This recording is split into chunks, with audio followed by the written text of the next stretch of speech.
The Book of Exodus, Chapter 1. Now these are the names of the children of Israel, which came into Egypt. Every man in his household came with Jacob: Reuben, Simeon, Levi, and Judah, Issachar, Zebulun, and Benjamin, Dan and Naphtali, Gad and Asher. And all the souls that came out of the loins of Jacob were 70 souls, for Joseph was in Egypt already. And Joseph died, and all his brethren, and all that generation. And the children of Israel were fruitful, and increased abundantly, and multiplied, and waxed exceeding mighty, and the land was filled with them. Now there arose up a new king over Egypt, which knew not Joseph. And he said unto his people, Behold, the people of the children of Israel are more and mightier than we. Come on, let us deal wisely with them, lest they multiply. And it come to pass, that when there falleth out any war, they join also unto our enemies, and fight against us, and so get them up out of the land. Therefore they did set over them taskmasters, to afflict them with their burdens, and they built for Pharaoh treasure cities, Pithom and Ramses. But the more they afflicted them, the more they multiplied and grew, and they were grieved because of the children of Israel. And the Egyptians made the children of Israel to serve with rigor, and they made their lives bitter with hard bondage in mortar and in brick and in all manner of service in the field. All their service wherein they made them serve was with rigor. And the king of Egypt spake to the Hebrew midwives, of which the name of the one was Shiphrah, and the name of the other Puah. And he said, When ye do the office of a midwife to the Hebrew women, and see them upon the stools, if it be a son, then ye shall kill him, but if it be a daughter, then she shall live. But the midwives feared God, and did not as the king of Egypt commanded them, but saved the men-children alive. And the king of Egypt called for the midwives, and said unto them, Why have ye done this thing, and have saved the men-children alive? And the midwives said unto Pharaoh, Because the Hebrew women are not as the Egyptian women, but they are lively, and are delivered ere the midwives come in unto them. Therefore God dealt well with the midwives, and the people multiplied, and waxed very mighty. And it came to pass, because the midwives feared God, that he made them houses.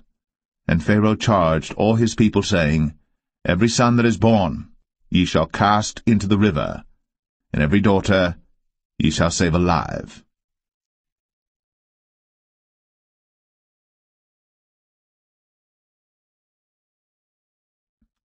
Exodus 2. And there went a man of the house of Levi, and took to wife a daughter of Levi. And the woman conceived, and bare a son. And when she saw him that he was a goodly child, she hid him 3 months. And when she could not longer hide him, she took for him an ark of bulrushes, and daubed it with slime, and with pitch, and put the child therein, and she laid it in the flags by the river's brink. And his sister stood afar off to wit what would be done to him. And the daughter of Pharaoh came down to wash herself at the river, and her maidens walked along by the river's side. And when she saw the ark among the flags, she sent her maid to fetch it. And when she had opened it, she saw the child, and behold, the babe wept. And she had compassion on him, and said, This is one of the Hebrews' children. Then said his sister to Pharaoh's daughter, Shall I go and call to thee a nurse of the Hebrew women, that she may nurse the child for thee? And Pharaoh's daughter said to her, Go. And the maid went, and called the child's mother. And Pharaoh's daughter said unto her, Take this child away, and nurse it for me, and I will give thee thy wages. And the woman took the child, and nursed it. And the child grew, and she brought him unto Pharaoh's daughter, and he became her son. And she called his name Moses, and she said, Because I drew him out of the water. And it came to pass in those days, when Moses was grown, that he went out unto his brethren, and looked on their burdens, and he spied an Egyptian smiting an Hebrew, one of his brethren. And he looked this way and that way. And when he saw that there was no man, he slew the Egyptian, and hid him in the sand. And when he went out the second day, behold, 2 men of the Hebrews strove together, And he said to him that did the wrong, Wherefore smitest thou thy fellow? And he said, Who made thee a prince and a judge over us?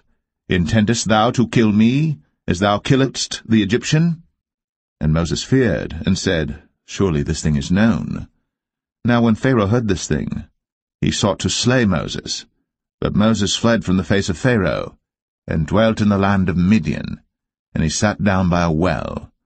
Now the priest of Midian had 7 daughters, and they came and drew water, and filled the troughs to water their father's flock. And the shepherds came and drove them away, but Moses stood up and helped them, and watered their flock. And when they came to Reuel their father, he said, How is it that ye are come so soon today? And they said, An Egyptian delivered us out of the hand of the shepherds, and also drew water enough for us, and watered the flock. And he said unto his daughters, And where is he?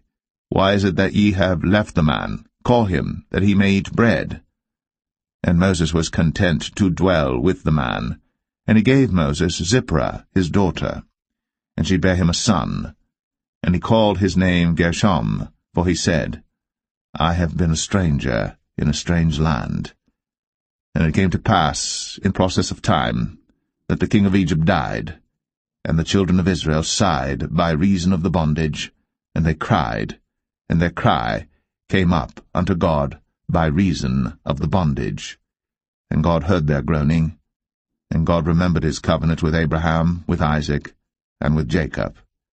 And God looked upon the children of Israel, and God had respect unto them.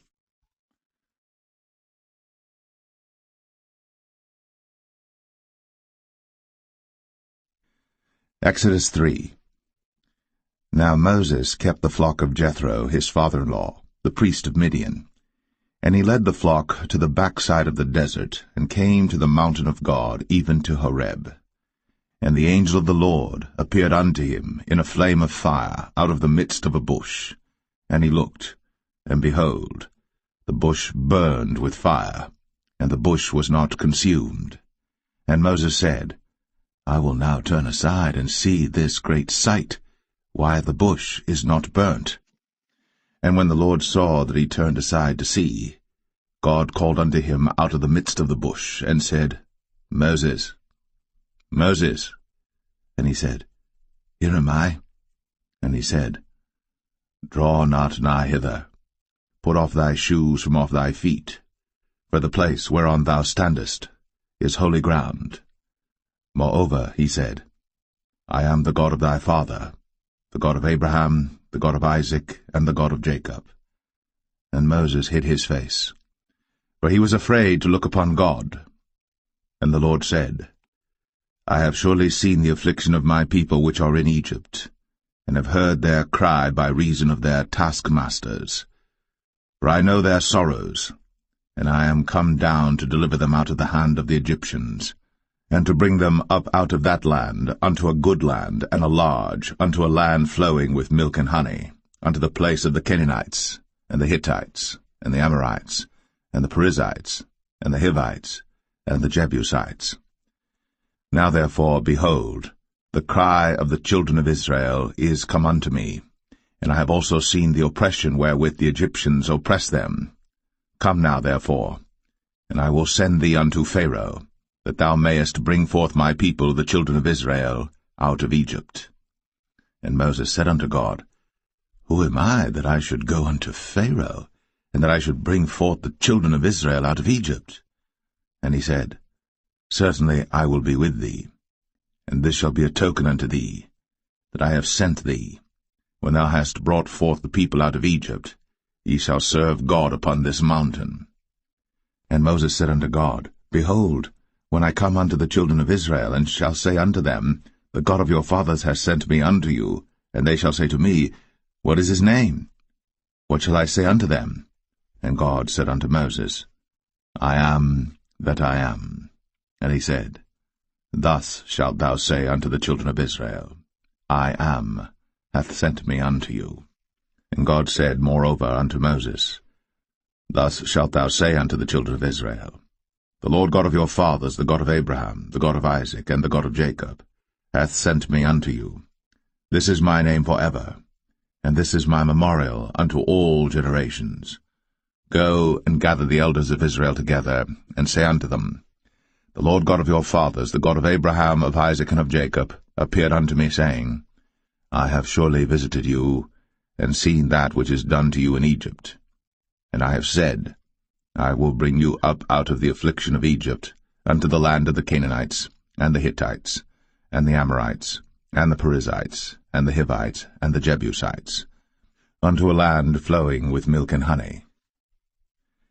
And they shall hearken to thy voice, and thou shalt come, thou and the elders of Israel, unto the king of Egypt, and ye shall say unto him, The Lord God of the Hebrews hath met with us.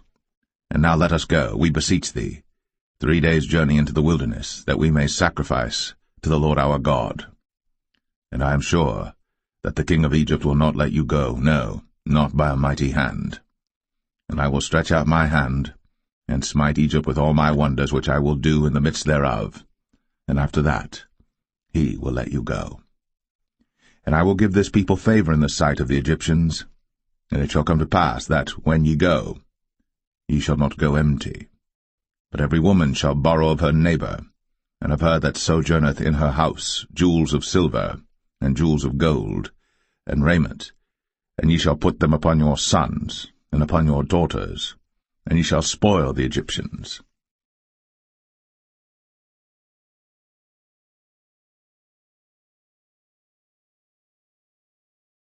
Exodus 4. And Moses answered and said, But behold, they will not believe me, nor hearken unto my voice, for they will say, The Lord hath not appeared unto thee. And the Lord said unto him, What is that in thine hand? And he said, A rod. And he said, Cast it on the ground. And he cast it on the ground, and it became a serpent.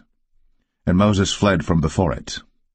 And the Lord said unto Moses, Put forth thine hand, and take it by the tail. And he put forth his hand, and caught it.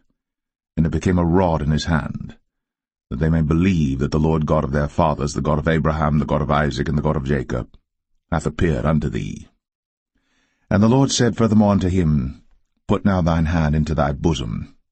And he put his hand into his bosom, and when he took it out, behold, his hand was leprous as snow. And he said, Put thine hand into thy bosom again. And he put his hand into his bosom again, and plucked it out of his bosom, and behold, it was turned again as his other flesh. And it shall come to pass, if they will not believe thee, neither hearken to the voice of the first sign, that they will believe the voice of the latter sign.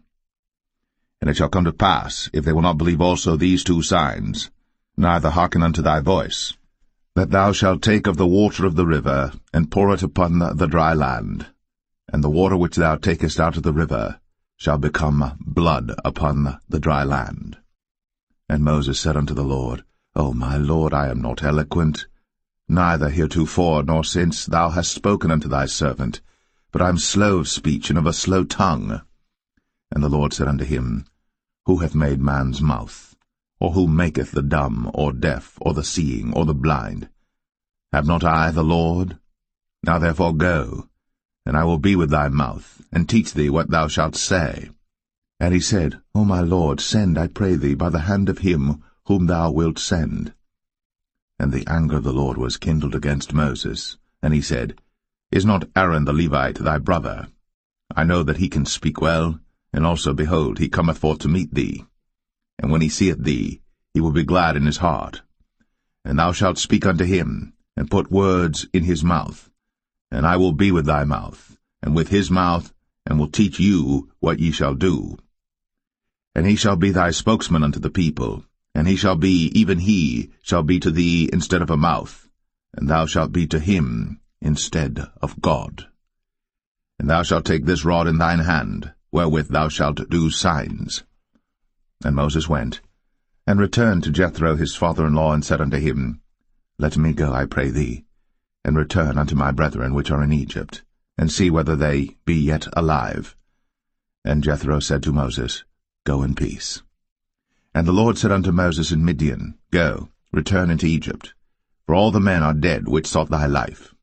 And Moses took his wife and his sons, and set them upon an ass, And he returned to the land of Egypt, and Moses took the rod of God in his hand. And the Lord said unto Moses, When thou goest to return into Egypt, see that thou do all those wonders before Pharaoh, which I have put in thine hand. But I will harden his heart, that he shall not let the people go. And thou shalt say unto Pharaoh, Thus saith the Lord, Israel is my son, even my firstborn.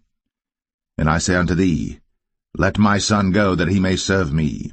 And if thou refuse to let him go, behold, I will slay thy son, even thy firstborn. And it came to pass by the way in the inn, that the Lord met him, and sought to kill him. Then Zipporah took a sharp stone, and cut off the foreskin of her son, and cast it at his feet, and said, Surely a bloody husband art thou to me. So he let him go. Then she said, A bloody husband thou art, because of the circumcision. And the Lord said to Aaron, Go into the wilderness to meet Moses. And he went, and met him in the mount of God, and kissed him. And Moses told Aaron all the words of the Lord who had sent him, and all the signs which he had commanded him. And Moses and Aaron went and gathered together all the elders of the children of Israel. And Aaron spake all the words which the Lord had spoken unto Moses, and did the signs in the sight of the people. And the people believed. And when they heard that the Lord had visited the children of Israel, and that he had looked upon their affliction, then they bowed their heads and worshipped.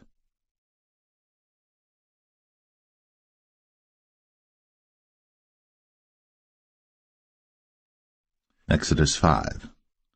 And afterward Moses and Aaron went in, and told Pharaoh, Thus saith the Lord God of Israel, Let my people go, that they may hold a feast unto me in the wilderness. And Pharaoh said, Who is the Lord that I should obey his voice to let Israel go? I know not the Lord, neither will I let Israel go. And they said, The God of the Hebrews hath met with us. Let us go, we pray thee, 3 days' journey into the desert, and sacrifice unto the Lord our God, lest he fall upon us with pestilence, or with the sword.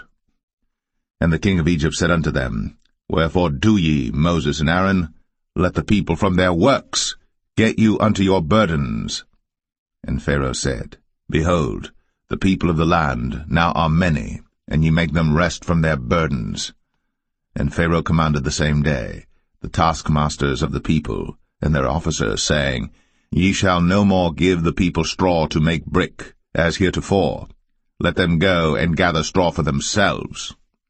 And the tale of the bricks which they did make heretofore ye shall lay upon them. Ye shall not diminish aught thereof. For they be idle, therefore they cry, saying, Let us go and sacrifice to our God. Let there more work be laid upon the men, that they may labor therein, and let them not regard vain words. And the taskmasters of the people went out, and their officers, and they spake to the people, saying, Thus saith Pharaoh, I will not give you straw. Go ye, get you straw where you can find it, yet not aught of your work shall be diminished. So the people were scattered abroad throughout all the land of Egypt to gather stubble instead of straw. And the taskmasters hasted them, saying, Fulfill your works, your daily tasks, as when there was straw. And the officers of the children of Israel, which Pharaoh's taskmasters had set over them, were beaten, and demanded, Wherefore have ye not fulfilled your task in making brick both yesterday and today, as heretofore?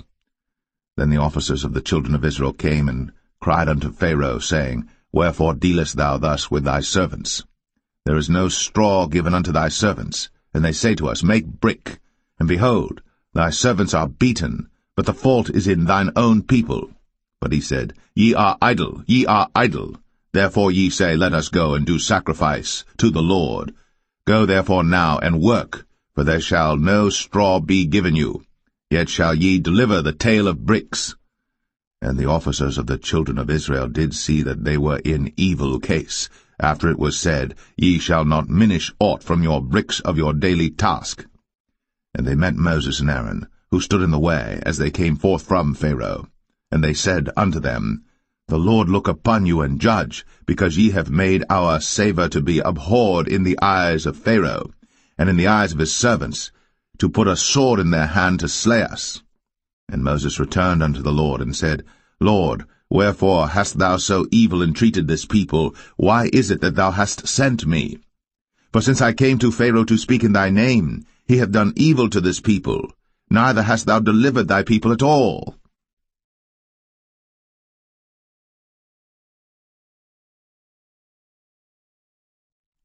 Exodus 6. Then the Lord said unto Moses, Now shalt thou see what I will do to Pharaoh. For with a strong hand shall he let them go, and with a strong hand shall he drive them out of his land. And God spake unto Moses, and said unto him, I am the Lord. And I appeared unto Abraham, unto Isaac, and unto Jacob, by the name of God Almighty, but by my name Jehovah was I not known to them. And I have also established my covenant with them, to give them the land of Canaan, the land of their pilgrimage wherein they were strangers. And I have also heard the groaning of the children of Israel, whom the Egyptians keep in bondage, and I have remembered my covenant. Wherefore say unto the children of Israel, I am the Lord, and I will bring you out from under the burdens of the Egyptians, and I will rid you out of their bondage, and I will redeem you with a stretched out arm and with great judgments. And I will take you to me for a people, and I will be to you a God, and ye shall know that I am the Lord your God, which bringeth you out from under the burdens of the Egyptians. And I will bring you in unto the land concerning the which I did swear to give it to Abraham, to Isaac, and to Jacob, and I will give it you for an heritage. I am the Lord. And Moses spake so unto the children of Israel, but they hearkened not unto Moses for anguish of spirit, and for cruel bondage. And the Lord spake unto Moses, saying, Go in, speak unto Pharaoh king of Egypt, that he let the children of Israel go out of his land. And Moses spake before the Lord, saying, Behold, the children of Israel have not hearkened unto me. How then shall Pharaoh hear me, who am of uncircumcised lips? And the Lord spake unto Moses and unto Aaron, and gave them a charge unto the children of Israel, and unto Pharaoh king of Egypt, to bring the children of Israel out of the land of Egypt. These be the heads of their fathers' houses, the sons of Reuben, the firstborn of Israel, Hanok and Palu, Hezron and Carmi. These be the families of Reuben. And the sons of Simeon, Jemuel and Jamin, and Ohad and Jachin, and Zohar and Shaul the son of the Canaanitish woman. These are the families of Simeon. And these are the names of the sons of Levi according to their generations, Gershon and Kohath and Merari. And the years of the life of Levi were 137 years. The sons of Gershon, Libni and Shimei, according to their families. And the sons of Kohath, Amram and Izhar, and Hebron and Uzziel. And the years of the life of Kohath were 133 years. And the sons of Merari, Mahalai and Mushai. These are the families of Levi according to their generations. And Amram took him Jochebed, his father's sister, to wife, and she bare him, Aaron and Moses. And the years of the life of Amram were 137 years. And the sons of Izhar, Korah and Nepheg and Zichri. And the sons of Uzziel, Mishael and Elzaphan and Zithri. And Aaron took him Elisheba, daughter of Aminadab, sister of Nahshon, to wife, and she bare him Nadab and Abihu, Eleazar and Ithamar. And the sons of Korah, Asir and Elkanah and Abiasaph. These are the families of the Korhites. And Eleazar, Aaron's son, took him one of the daughters of Putiel to wife, and she bare him Phinehas. These are the heads of the fathers of the Levites according to their families. These are that Aaron and Moses, to whom the Lord said, Bring out the children of Israel from the land of Egypt, according to their armies. These are they which spake to Pharaoh king of Egypt, to bring out the children of Israel from Egypt. These are that Moses and Aaron. And it came to pass on the day when the Lord spake unto Moses in the land of Egypt, that the Lord spake unto Moses, saying, I am the Lord. Speak thou unto Pharaoh king of Egypt all that I say unto thee. And Moses said before the Lord, Behold, I am of uncircumcised lips, and how shall Pharaoh hearken unto me?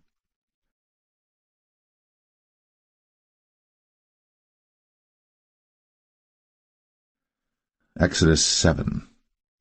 And the Lord said unto Moses, See, I have made thee a god to Pharaoh, and Aaron thy brother shall be thy prophet. Thou shalt speak all that I command thee, and Aaron thy brother shall speak unto Pharaoh, that he send the children of Israel out of his land. And I will harden Pharaoh's heart, and multiply my signs and my wonders in the land of Egypt. But Pharaoh shall not hearken unto you, that I may lay my hand upon Egypt, and bring forth mine armies and my people the children of Israel out of the land of Egypt by great judgments. And the Egyptians shall know that I am the Lord, when I stretch forth mine hand upon Egypt, and bring out the children of Israel from among them. And Moses and Aaron did as the Lord commanded them, so did they. And Moses was 80 years old, and Aaron 83 years old, when they spake unto Pharaoh.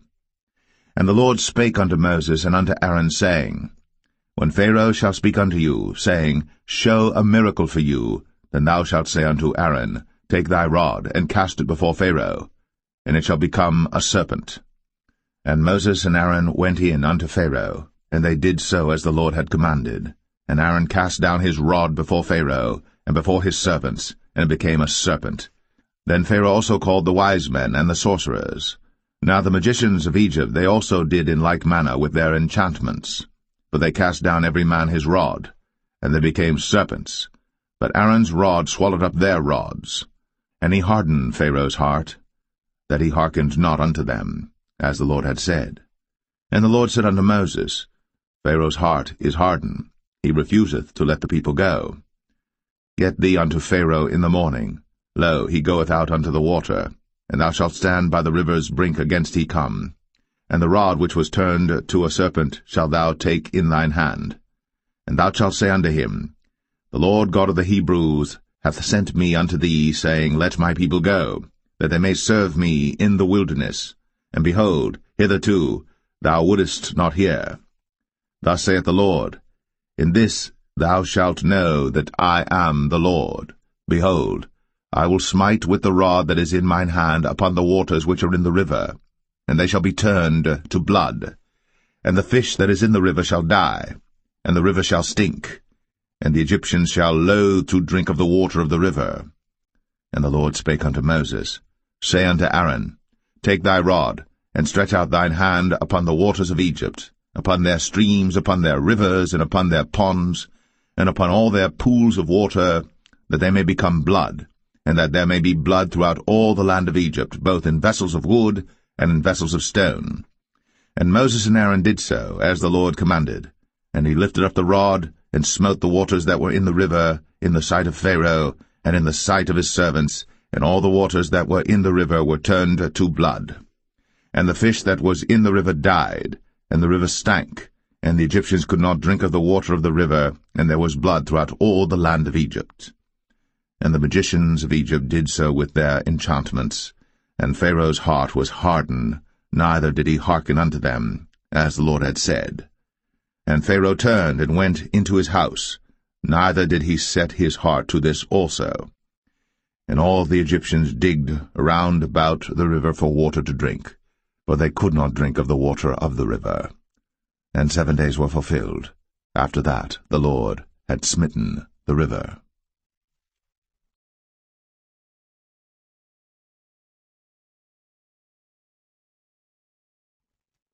Exodus 8. And the Lord spake unto Moses, Go unto Pharaoh, and say unto him, Thus saith the Lord, Let my people go, that they may serve me. And if thou refuse to let them go, behold, I will smite all thy borders with frogs, and the river shall bring forth frogs abundantly, which shall go up and come into thine house, and into thy bedchamber, and upon thy bed, and into the house of thy servants, and upon thy people, and into thine ovens, and into thy kneading troughs. And the frogs shall come up both on thee, and upon thy people, and upon all thy servants. And the Lord spake unto Moses, Say unto Aaron, Stretch forth thine hand with thy rod over the streams, over the rivers, and over the ponds, and cause frogs to come up upon the land of Egypt. And Aaron stretched out his hand over the waters of Egypt, and the frogs came up, and covered the land of Egypt. And the magicians did so with their enchantments, and brought up frogs upon the land of Egypt. Then Pharaoh called for Moses and Aaron, and said, Entreat the Lord, that he may take away the frogs from me, and from my people, and I will let the people go, that they may do sacrifice unto the Lord.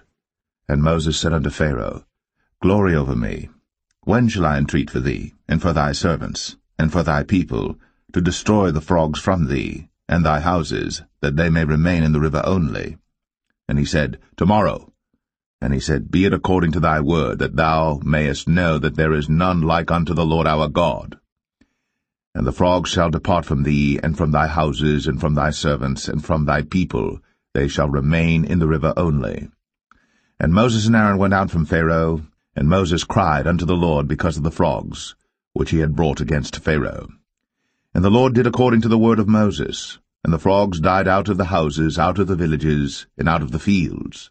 And they gathered them together upon heaps, and the land stank. But when Pharaoh saw that there was respite, he hardened his heart, and hearkened not unto them, as the Lord had said. And the Lord said unto Moses, Say unto Aaron, Stretch out thy rod, and smite the dust of the land, that it may become lice throughout all the land of Egypt. And they did so. For Aaron stretched out his hand with his rod, and smote the dust of the earth, and it became lice in man and in beast. All the dust of the land became lice throughout all the land of Egypt. And the magicians did so with their enchantments to bring forth lice, but they could not, so there were lice upon man and upon beast. Then the magicians said unto Pharaoh, This is the finger of God. And Pharaoh's heart was hardened, and he hearkened not unto them, as the Lord had said. And the Lord said unto Moses, Rise up early in the morning, and stand before Pharaoh. Lo, he cometh forth to the water. And say unto him, Thus saith the Lord, Let my people go, that they may serve me. Else, if thou wilt not let my people go, behold, I will send swarms of flies upon thee, and upon thy servants, and upon thy people, and into thy houses, and the houses of the Egyptians shall be full of swarms of flies, and also the ground whereon they are. And I will sever in that day the land of Goshen, in which my people dwell, that no swarms of flies shall be there, to the end thou mayest know that I am the Lord in the midst of the earth. And I will put a division between my people and thy people. Tomorrow shall this sign be. And the Lord did so. And there came a grievous swarm of flies into the house of Pharaoh, and into his servants' houses, and into all the land of Egypt. The land was corrupted by reason of the swarm of flies. And Pharaoh called for Moses and for Aaron, and said, Go ye, sacrifice to your God in the land. And Moses said, It is not meet so to do, for we shall sacrifice the abomination of the Egyptians to the Lord our God. Lo, shall we sacrifice the abomination of the Egyptians before their eyes? And will they not stone us? We will go 3 days' journey into the wilderness, and sacrifice to the Lord our God, as he shall command us. And Pharaoh said, I will let you go, that ye may sacrifice to the Lord your God in the wilderness. Only ye shall not go very far away. Entreat for me. And Moses said, Behold, I go out from thee, and I will entreat the Lord that the swarms of flies may depart from Pharaoh, from his servants, and from his people tomorrow. But let not Pharaoh deal deceitfully any more, not letting the people go to sacrifice to the Lord. And Moses went out from Pharaoh, and entreated the Lord. And the Lord did according to the word of Moses, and he removed the swarms of flies from Pharaoh, from his servants, and from his people. There remained not one. And Pharaoh hardened his heart at this time also, neither would he let the people go.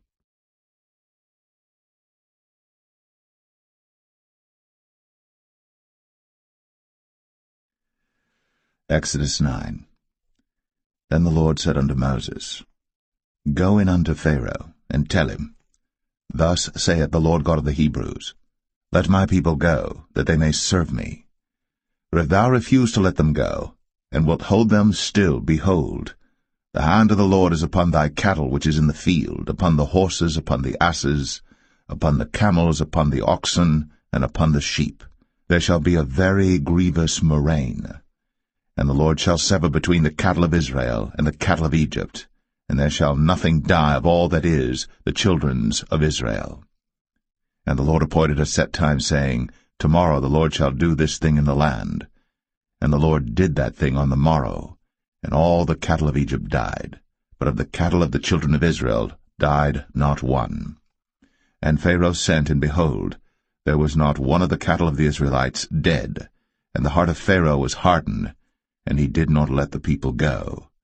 And the Lord said unto Moses and unto Aaron, Take to you handfuls of ashes of the furnace, and let Moses sprinkle it toward the heaven in the sight of Pharaoh, and it shall become small dust in all the land of Egypt, and shall be a boil breaking forth with blains upon man and upon beast throughout all the land of Egypt. Then they took ashes of the furnace, and stood before Pharaoh, and Moses sprinkled it up toward heaven, and it became a boil, breaking forth with blains upon man and upon beast. And the magicians could not stand before Moses because of the boils, for the boil was upon the magicians and upon all the Egyptians. And the Lord hardened the heart of Pharaoh, and he hearkened not unto them, as the Lord had spoken unto Moses. And the Lord said unto Moses, Rise up early in the morning, and stand before Pharaoh, and say unto him, Thus saith the Lord God of the Hebrews, Let my people go, that they may serve me. For I will at this time send all my plagues upon thine heart, and upon thy servants, and upon thy people, that thou mayest know that there is none like me in all the earth. For now I will stretch out my hand, that I may smite thee and thy people with pestilence, and thou shalt be cut off from the earth. And in very deed for this cause have I raised thee up, for to show in thee my power, and that my name may be declared throughout all the earth. As yet exaltest thou thyself against my people, that thou wilt not let them go. Behold, tomorrow about this time I will cause it to rain a very grievous hail, such as hath not been in Egypt since the foundation thereof even until now. Send therefore now, and gather thy cattle, and all that thou hast in the field. For upon every man and beast which shall be found in the field, and shall not be brought home, the hail shall come down upon them, and they shall die. He that feared the word of the Lord among the servants of Pharaoh made his servants and his cattle flee into the houses. And he that regarded not the word of the Lord left his servants and his cattle in the field. And the Lord said unto Moses, Stretch forth thine hand toward heaven, that there may be hail in all the land of Egypt, upon man, and upon beast, and upon every herb of the field, throughout the land of Egypt. And Moses stretched forth his rod toward heaven, and the Lord sent thunder and hail, and the fire ran along upon the ground, and the Lord rained hail upon the land of Egypt. So there was hail, and fire mingled with the hail, very grievous, such as there was none like it in all the land of Egypt since it became a nation. And the hail smote throughout all the land of Egypt all that was in the field, both man and beast. And the hail smote every herb of the field, and brake every tree of the field. Only in the land of Goshen, where the children of Israel were, was there no hail. And Pharaoh sent and called for Moses and Aaron, and said unto them, I have sinned at this time. The Lord is righteous, and I and my people are wicked. Entreat the Lord, for it is enough that there be no more mighty thunderings and hail, and I will let you go, and ye shall stay no longer. And Moses said unto him, As soon as I am gone out of the city, I will spread abroad my hands unto the Lord, and the thunder shall cease, neither shall there be any more hail, that thou mayest know how that the earth is the Lord's. But as for thee and thy servants, I know that ye will not yet fear the Lord God.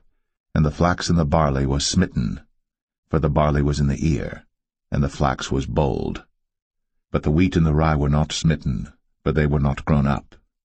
And Moses went out of the city from Pharaoh, and spread abroad his hands unto the Lord, and the thunders and hail ceased, and the rain was not poured upon the earth. And when Pharaoh saw that the rain and the hail and the thunders were ceased, he sinned yet more, and hardened his heart, he and his servants. And the heart of Pharaoh was hardened, neither would he let the children of Israel go, as the Lord had spoken by Moses.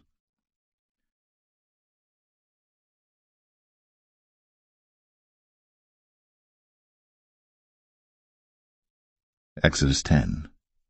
And the Lord said unto Moses, Go in unto Pharaoh, for I have hardened his heart, and the heart of his servants, that I might show these my signs before him, and that thou mayest tell in the ears of thy son, and of thy son's son, what things I have wrought in Egypt, and my signs which I have done among them, that ye may know how that I am the Lord. And Moses and Aaron came in unto Pharaoh, and said unto him, Thus saith the Lord God of the Hebrews, How long wilt thou refuse to humble thyself before me?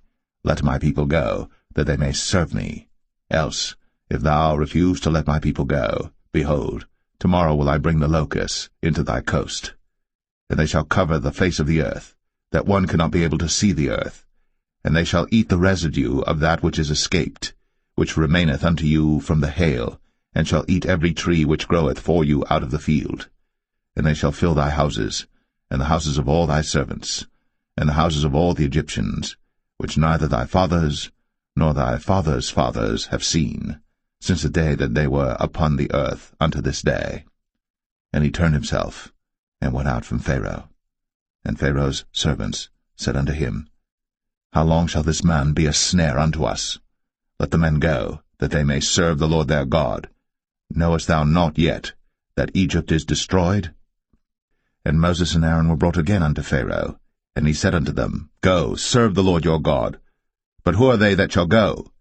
And Moses said, We will go with our young and with our old, with our sons and with our daughters, with our flocks and with our herds will we go, for we must hold a feast unto the Lord.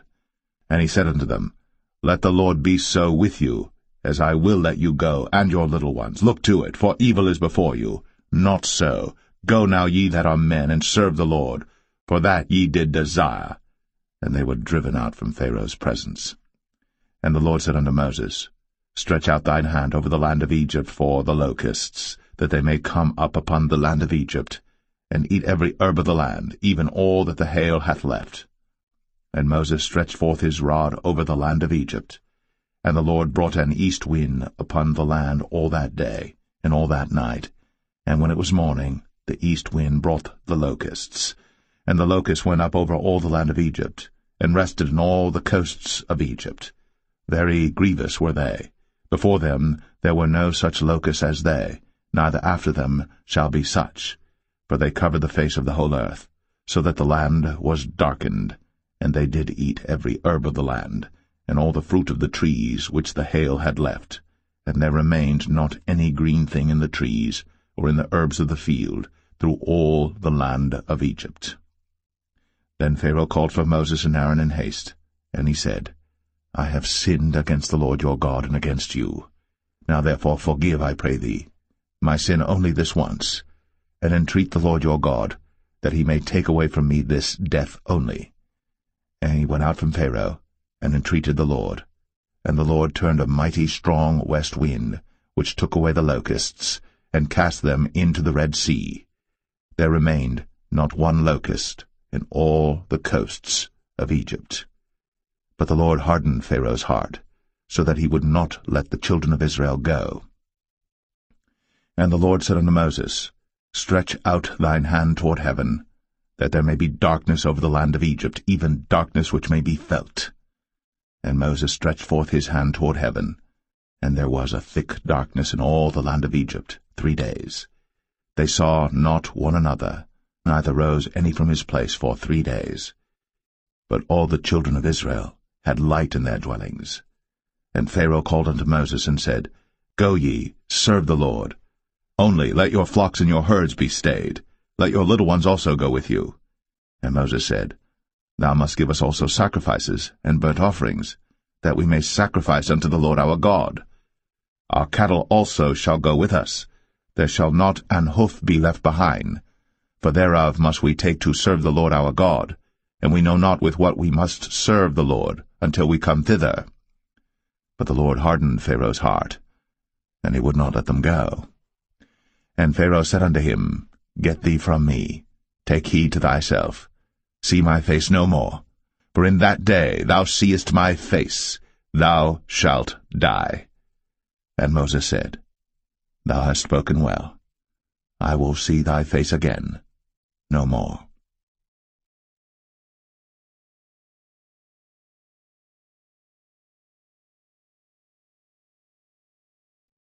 Exodus 11. And the Lord said unto Moses, Yet will I bring one plague more upon Pharaoh and upon Egypt. Afterwards he will let you go hence. When he shall let you go, he shall surely thrust you out hence altogether. Speak now in the ears of the people, and let every man borrow of his neighbor, and every woman of her neighbor, jewels of silver and jewels of gold. And the Lord gave the people favor in the sight of the Egyptians. Moreover, the man Moses was very great in the land of Egypt, in the sight of Pharaoh's servants, and in the sight of the people. And Moses said, Thus saith the Lord, About midnight will I go out into the midst of Egypt, and all the firstborn in the land of Egypt shall die, from the firstborn of Pharaoh that sitteth upon his throne, even unto the firstborn of the maidservant that is behind the mill, and all the firstborn of beasts. And there shall be a great cry throughout all the land of Egypt, such as there was none like it, nor shall be like it any more. But against any of the children of Israel shall not a dog move his tongue, against man or beast, that ye may know how that the Lord doth put a difference between the Egyptians and Israel. And all these thy servants shall come down unto me, and bow down themselves unto me, saying, Get thee out, and all the people that follow thee, and after that I will go out. And he went out from Pharaoh in a great anger. And the Lord said unto Moses, Pharaoh shall not hearken unto you, that my wonders may be multiplied in the land of Egypt. And Moses and Aaron did all these wonders before Pharaoh. And the Lord hardened Pharaoh's heart, so that he would not let the children of Israel go out of his land.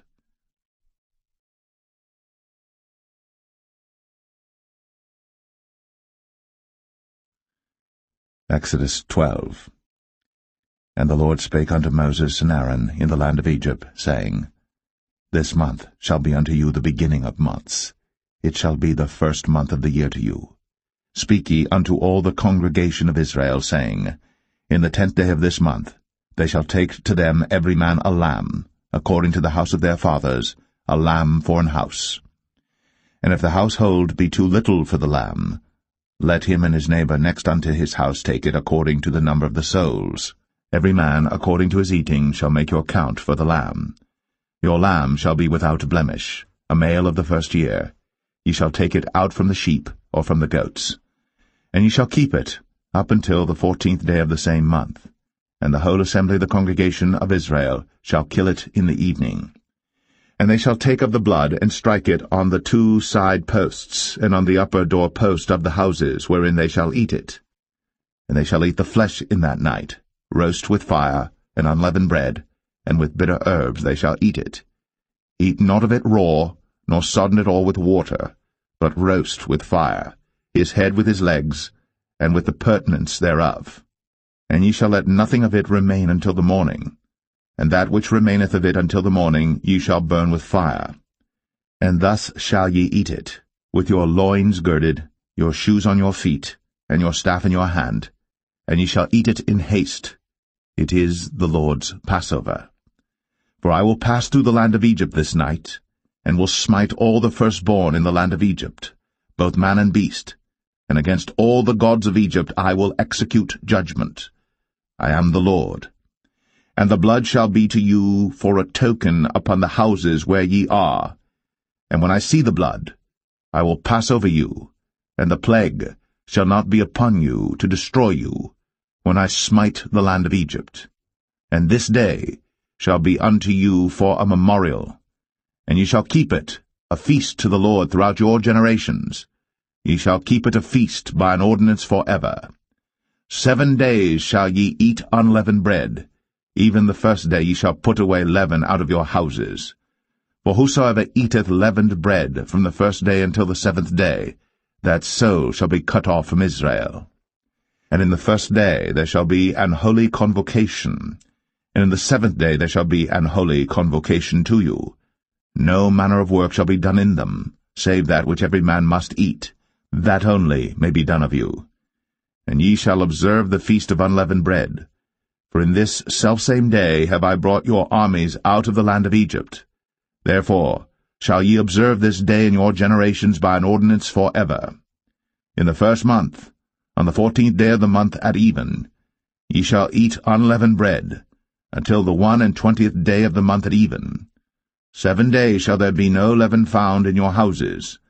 For whosoever eateth that which is leavened, even that soul shall be cut off from the congregation of Israel, whether he be a stranger or born in the land. Ye shall eat nothing leavened.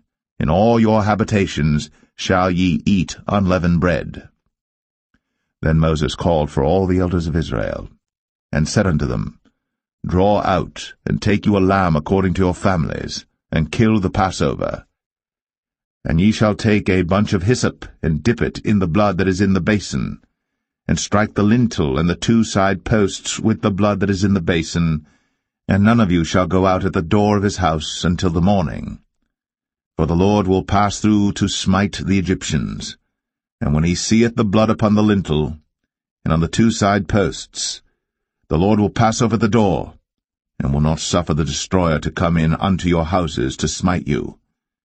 And ye shall observe this thing for an ordinance to thee, and to thy sons, for ever. And it shall come to pass, when ye be come to the land which the Lord will give you, according as he hath promised, that ye shall keep this service. And it shall come to pass, when your children shall say unto you, What mean ye by this service? That ye shall say, It is the sacrifice of the Lord's Passover, who passed over the houses of the children of Israel in Egypt, when he smote the Egyptians, and delivered our houses. And the people bowed the head, and worshipped. And the children of Israel went away, and did, as the Lord had commanded Moses and Aaron, so did they. And it came to pass that at midnight the Lord smote all the firstborn in the land of Egypt, from the firstborn of Pharaoh that sat on his throne unto the firstborn of the captive that was in the dungeon, and all the firstborn of cattle. And Pharaoh rose up in the night, he and all his servants and all the Egyptians, and there was a great cry in Egypt, for there was not a house where there was not one dead. And he called for Moses and Aaron by night, and said, Rise up, and get you forth from among my people, both ye and the children of Israel, and go, serve the Lord, as ye have said. Also take your flocks and your herds, as ye have said, and be gone, and bless me also. And the Egyptians were urgent upon the people, that they might send them out of the land in haste, for they said, We be all dead men. And the people took their dough before it was leavened, their kneading troughs being bound up in their clothes upon their shoulders. And the children of Israel did according to the word of Moses, and they borrowed of the Egyptians jewels of silver, and jewels of gold and raiment.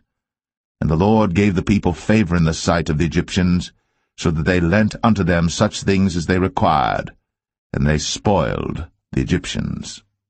And the children of Israel journeyed from Ramses to Succoth, about 600,000 on foot, that were men, beside children. And a mixed multitude went up also with them, and flocks and herds, even very much cattle. And they baked unleavened cakes of the dough which they brought forth out of Egypt, for it was not leavened, because they were thrust out of Egypt, and could not tarry, neither had they prepared for themselves any victual. Now the sojourning of the children of Israel, who dwelt in Egypt, was 430 years. And it came to pass, at the end of the 430 years, even the selfsame day it came to pass, that all the hosts of the Lord went out from the land of Egypt. It is a night to be much observed unto the Lord for bringing them out from the land of Egypt. This is that night of the Lord to be observed of all the children of Israel in their generations. And the Lord said unto Moses and Aaron, This is the ordinance of the Passover. There shall no stranger eat thereof. But every man's servant that is bought for money, when thou hast circumcised him, then shall he eat thereof. A foreigner and an hired servant shall not eat thereof. In one house shall it be eaten. Thou shalt not carry forth aught of the flesh abroad out of the house, neither shall ye break a bone thereof. All the congregation of Israel shall keep it. And when a stranger shall sojourn with thee, and will keep the Passover to the Lord, let all his males be circumcised, and then let him come near and keep it, and he shall be as one that is born in the land. For no uncircumcised person shall eat thereof. One law shall be to him that is homeborn, and unto the stranger that sojourneth among you. Thus did all the children of Israel. As the Lord commanded Moses and Aaron, so did they. And it came to pass the selfsame day, that the Lord did bring the children of Israel out of the land of Egypt by their armies.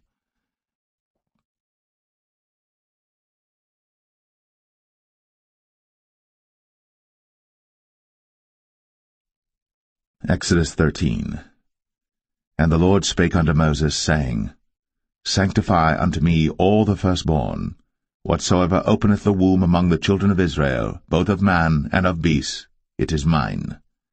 And Moses said unto the people, Remember this day in which ye came out from Egypt, out of the house of bondage, for by strength of hand the Lord brought you out from this place. There shall no leavened bread be eaten. This day came ye out in the month Abib.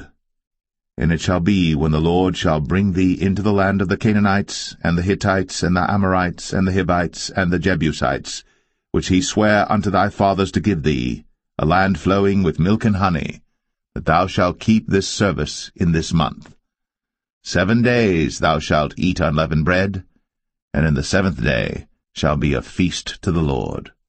Unleavened bread shall be eaten 7 days, and there shall no leavened bread be seen with thee, neither shall there be leaven seen with thee in all thy quarters. And thou shalt show thy son in that day, saying, This is done, because of that which the Lord did unto me, when I came forth out of Egypt. And it shall be for a sign unto thee upon thine hand, and for a memorial between thine eyes, that the Lord's law may be in thy mouth. For with a strong hand hath the Lord brought thee out of Egypt. Thou shalt therefore keep this ordinance in his season from year to year. And it shall be, when the Lord shall bring thee into the land of the Canaanites, as he sware unto thee, and to thy fathers, and shall give it thee, that thou shalt set apart unto the Lord all that openeth the matrix, and every firstling that cometh of a beast which thou hast, the males shall be the Lord's. And every firstling of an ass thou shalt redeem with a lamb, and if thou wilt not redeem it, then thou shalt break his neck. And all the firstborn of man among thy children shalt thou redeem. And it shall be, when thy son asketh thee in time to come, saying, What is this? That thou shalt say unto him, By strength of hand the Lord brought us out from Egypt, from the house of bondage. And it came to pass, when Pharaoh would hardly let us go, that the Lord slew all the firstborn in the land of Egypt, both the firstborn of man and the firstborn of beast. Therefore I sacrifice to the Lord all that openeth the matrix, being males, but all the firstborn of my children I redeem. And it shall be for a token upon thine hand, and for frontlets between thine eyes, for by strength of hand the Lord brought us forth out of Egypt.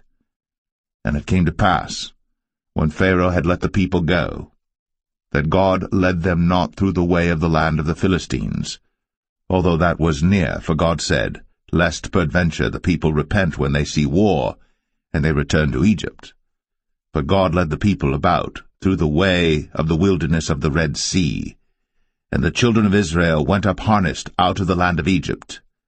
And Moses took the bones of Joseph with him, for he had straitly sworn the children of Israel, saying, God will surely visit you, and ye shall carry up my bones away hence with you. And they took their journey from Succoth, and encamped in Etham, in the edge of the wilderness. And the Lord went before them by day in a pillar of a cloud, to lead them the way, and by night in a pillar of fire, to give them light, to go by day and night. He took not away the pillar of the cloud by day, nor the pillar of fire by night, from before the people.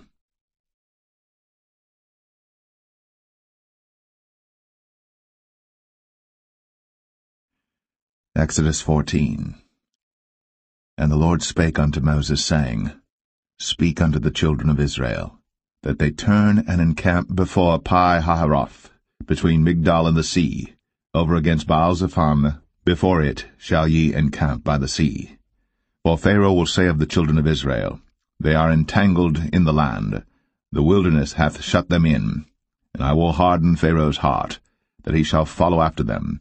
And I will be honored upon Pharaoh, and upon all his host, that the Egyptians may know that I am the Lord. And they did so. And it was told the king of Egypt that the people fled, and the heart of Pharaoh and of his servants was turned against the people, and they said, Why have we done this, that we have let Israel go from serving us? And he made ready his chariot, and took his people with him. And he took 600 chosen chariots, and all the chariots of Egypt, and captains over every one of them. And the Lord hardened the heart of Pharaoh king of Egypt, and he pursued after the children of Israel. And the children of Israel went out with an high hand. But the Egyptians pursued after them, all the horses and chariots of Pharaoh, and his horsemen and his army, and overtook them encamping by the sea, beside Pi-hahiroth, before Baal-zephon. And when Pharaoh drew nigh, the children of Israel lifted up their eyes, and behold, the Egyptians marched after them, and they were sore afraid. And the children of Israel cried out unto the Lord, and they said unto Moses, Because there were no graves in Egypt, hast thou taken us away to die in the wilderness? Wherefore hast thou dealt thus with us, to carry us forth out of Egypt? Is not this the word that we did tell thee in Egypt, saying, Let us alone, that we may serve the Egyptians? For it had been better for us to serve the Egyptians, than that we should die in the wilderness. And Moses said unto the people, Fear ye not, stand still, and see the salvation of the Lord, which he will show to you today. For the Egyptians whom ye have seen today, ye shall see them again no more for ever. The Lord shall fight for you, and ye shall hold your peace. And the Lord said unto Moses, Wherefore criest thou unto me? Speak unto the children of Israel, that they go forward. But lift thou up thy rod, and stretch out thine hand over the sea, and divide it. And the children of Israel shall go on dry ground through the midst of the sea. And I, behold, I will harden the hearts of the Egyptians, and they shall follow them. And I will get me honor upon Pharaoh, and upon all his host, upon his chariots, and upon his horsemen. And the Egyptians shall know that I am the Lord, when I have gotten me honor upon Pharaoh, upon his chariots, and upon his horsemen. And the angel of God, which went before the camp of Israel, removed, and went behind them. And the pillar of the cloud went from before their face, and stood behind them. And it came between the camp of the Egyptians and the camp of Israel. And it was a cloud and darkness to them, but it gave light by night to these, so that the one came not near the other all the night. And Moses stretched out his hand over the sea, and the Lord caused the sea to go back by a strong east wind all that night, and made the sea dry land, and the waters were divided. And the children of Israel went into the midst of the sea upon the dry ground, and the waters were a wall unto them on their right hand and on their left. And the Egyptians pursued, and went in after them to the midst of the sea, even all Pharaoh's horses, his chariots, and his horsemen. And it came to pass that in the morning watch the Lord looked unto the host of the Egyptians through the pillar of fire and of the cloud, and troubled the host of the Egyptians, and took off their chariot wheels, that they drave them heavily, so that the Egyptians said, Let us flee from the face of Israel, for the Lord fighteth for them against the Egyptians. And the Lord said unto Moses, Stretch out thine hand over the sea, that the waters may come again upon the Egyptians, upon their chariots, and upon their horsemen. And Moses stretched forth his hand over the sea, and the sea returned to his strength when the morning appeared, and the Egyptians fled against it. And the Lord overthrew the Egyptians in the midst of the sea. And the waters returned and covered the chariots, and the horsemen, and all the host of Pharaoh that came into the sea after them. There remained not so much as one of them. But the children of Israel walked upon dry land in the midst of the sea, and the waters were a wall unto them on their right hand and on their left. Thus the Lord saved Israel that day out of the hand of the Egyptians, and Israel saw the Egyptians dead upon the seashore. And Israel saw that great work which the Lord did upon the Egyptians, and the people feared the Lord, and believed the Lord and his servant Moses.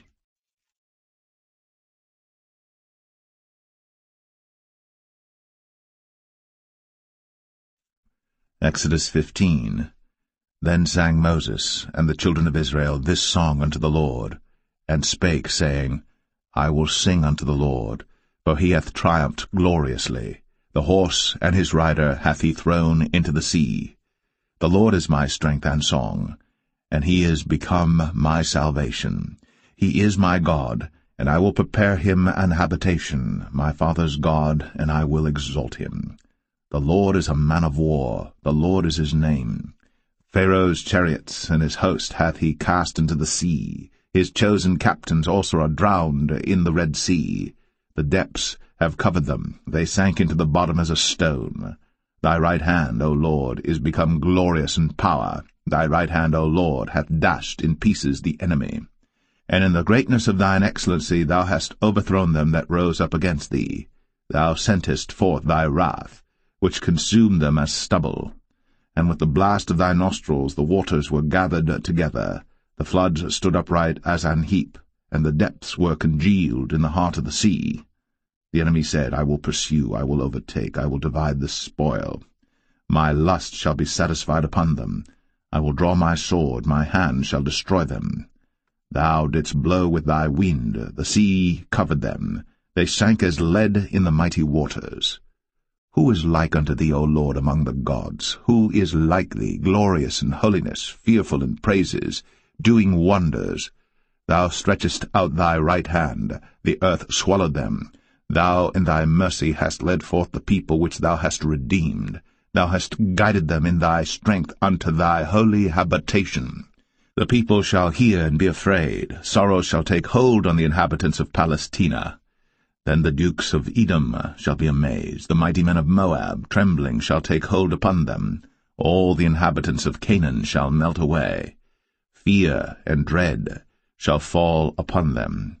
By the greatness of thine arm they shall be as still as a stone, till thy people pass over, O Lord, till the people pass over, which thou hast purchased. Thou shalt bring them in, and plant them in the mountain of thine inheritance, in the place, O Lord, which thou hast made for thee to dwell in the sanctuary, O Lord, which thy hands have established. The Lord shall reign for ever and ever. For the horse of Pharaoh went in with his chariots and with his horsemen into the sea, and the Lord brought again the waters of the sea upon them. But the children of Israel went on dry land in the midst of the sea. And Miriam the prophetess, the sister of Aaron, took a timbrel in her hand, and all the women went out after her with timbrels and with dances. And Miriam answered them, Sing ye to the Lord, for he hath triumphed gloriously. The horse and his rider hath he thrown into the sea. So Moses brought Israel from the Red Sea, and they went out into the wilderness of Shur. And they went 3 days in the wilderness, and found no water. And when they came to Marah, they could not drink of the waters of Marah, for they were bitter. Therefore the name of it was called Marah. And the people murmured against Moses, saying, What shall we drink? And he cried unto the Lord, and the Lord showed him a tree, which when he had cast into the waters were made sweet. There he made for them a statute and an ordinance, and there he proved them, and said, If thou wilt diligently hearken to the voice of the Lord thy God, and wilt do that which is right in his sight, and wilt give ear to his commandments, and keep all his statutes, I will put none of these diseases upon thee, which I have brought upon the Egyptians, for I am the Lord that healeth thee. And they came to Elim, where were 12 wells of water, and 70 palm trees, and they encamped there by the waters.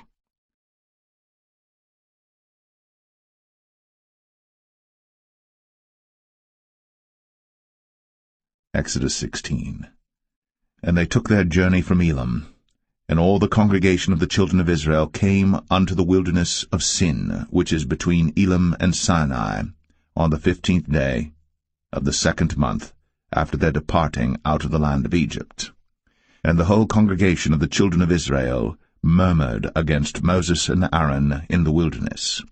And the children of Israel said unto them, Would to God we had died by the hand of the Lord in the land of Egypt, when we sat by the flesh pots, and when we did eat bread to the full. For ye have brought us forth into this wilderness to kill this whole assembly with hunger. Then said the Lord unto Moses, Behold, I will rain bread from heaven for you, and the people shall go out and gather a certain rate every day, that I may prove them, whether they will walk in my law or no. And it shall come to pass that on the 6th day they shall prepare that which they bring in, and it shall be twice as much as they gather daily. And Moses and Aaron said unto all the children of Israel, At even then you shall know that the Lord hath brought you out from the land of Egypt. And in the morning then ye shall see the glory of the Lord, for that he heareth your murmurings against the Lord. And what are we, that ye murmur against us?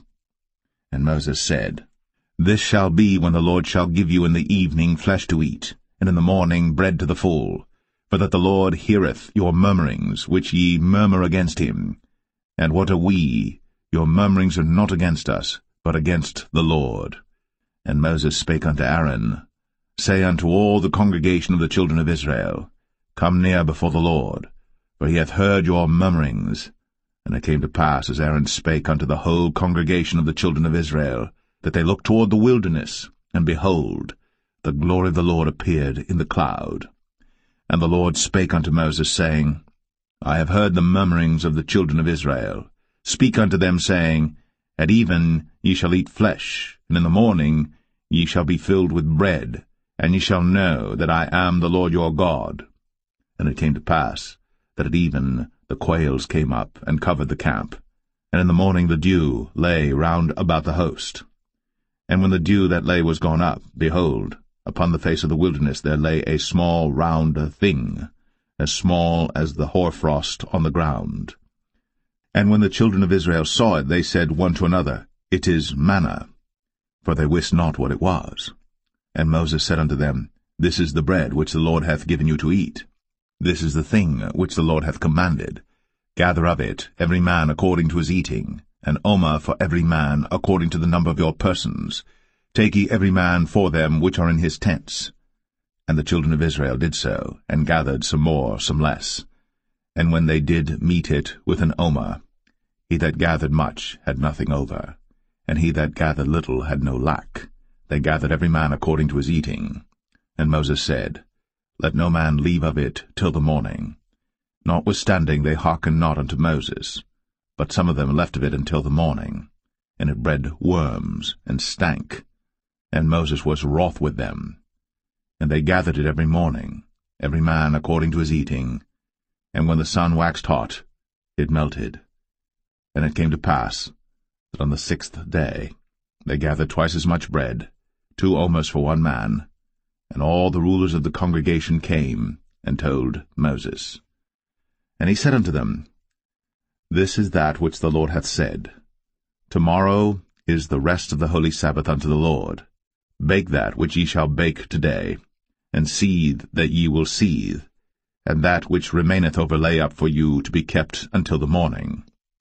And they laid it up till the morning, as Moses bade, and it did not stink, neither was there any worm therein. And Moses said, Eat that today, for today is a Sabbath unto the Lord. Today ye shall not find it in the field. 6 days ye shall gather it, for on the 7th day, which is the Sabbath, in it there shall be none. And it came to pass that there went out some of the people on the 7th day for to gather, and they found none. And the Lord said unto Moses, How long refuse ye to keep my commandments and my laws? See, for that the Lord hath given you the Sabbath. Therefore he giveth you on the 6th day the bread of 2 days. Abide ye every man in his place. Let no man go out of his place on the 7th day. So the people rested on the 7th day. And the house of Israel called the name thereof manna. And it was like coriander seed, white, and the taste of it was like wafers made with honey. And Moses said, This is the thing which the Lord commandeth. Fill an omer of it to be kept for your generations, that they may see the bread wherewith I have fed you in the wilderness, when I brought you forth from the land of Egypt. And Moses said unto Aaron, Take a pot, and put an omer full of manna therein, and lay it up before the Lord, to be kept for your generations. As the Lord commanded Moses, so Aaron laid it up before the testimony to be kept. And the children of Israel did eat manna 40 years, until they came to a land inhabited. They did eat manna until they came unto the borders of the land of Canaan. Now an omer is the 10th part of an ephah.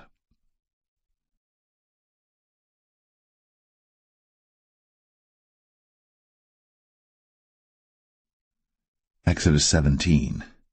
And all the congregation of the children of Israel journeyed from the wilderness of Sin after their journeys, according to the commandment of the Lord, and pitched in Rephidim. And there was no water for the people to drink. Wherefore the people did chide with Moses, and said, Give us water that we may drink. And Moses said unto them, Why chide ye with me? Wherefore do ye tempt the Lord? And the people thirsted there for water. And the people murmured against Moses, and said, Wherefore is this that thou hast brought us up out of Egypt, to kill us, and our children, and our cattle with thirst? And Moses cried unto the Lord, saying, What shall I do unto this people? They be almost ready to stone me. And the Lord said unto Moses, Go on before the people, and take with thee of the elders of Israel, and thy rod wherewith thou smotest the river, take in thine hand, and go. Behold, I will stand before thee there upon the rock in Horeb, and thou shalt smite the rock. And there shall come water out of it, that the people may drink. And Moses did so in the sight of the elders of Israel. And he called the name of the place Massah, and Meribah, because of the chiding of the children of Israel, and because they tempted the Lord, saying, Is the Lord among us or not? Then came Amalek and fought with Israel in Rephidim. And Moses said unto Joshua, Choose us out men, and go out, fight with Amalek. Tomorrow I will stand on the top of the hill with the rod of God in mine hand. So Joshua did as Moses had said to him, and fought with Amalek. And Moses, Aaron, and Hur went up to the top of the hill. And it came to pass, when Moses held up his hand, that Israel prevailed. And when he let down his hand, Amalek prevailed. But Moses' hands were heavy, and they took a stone and put it under him, and he sat thereon, and Aaron and Hur stayed up his hands, the one on the one side, and the other on the other side, and his hands were steady until the going down of the sun. And Joshua discomfited Amalek and his people with the edge of the sword.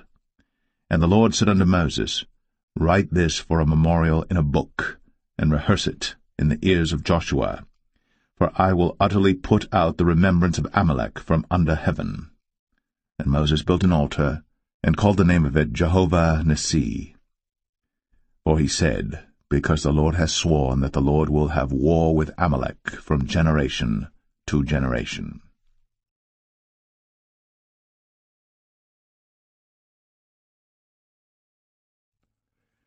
Exodus 18. When Jethro, the priest of Midian, Moses' father-in-law, heard of all that God had done for Moses, and for Israel his people, and that the Lord had brought Israel out of Egypt, then Jethro, Moses' father-in-law, took Zipporah, Moses' wife, after he had sent her back, and her 2 sons, of which the name of the one was Gershom, for he said, I have been an alien in a strange land.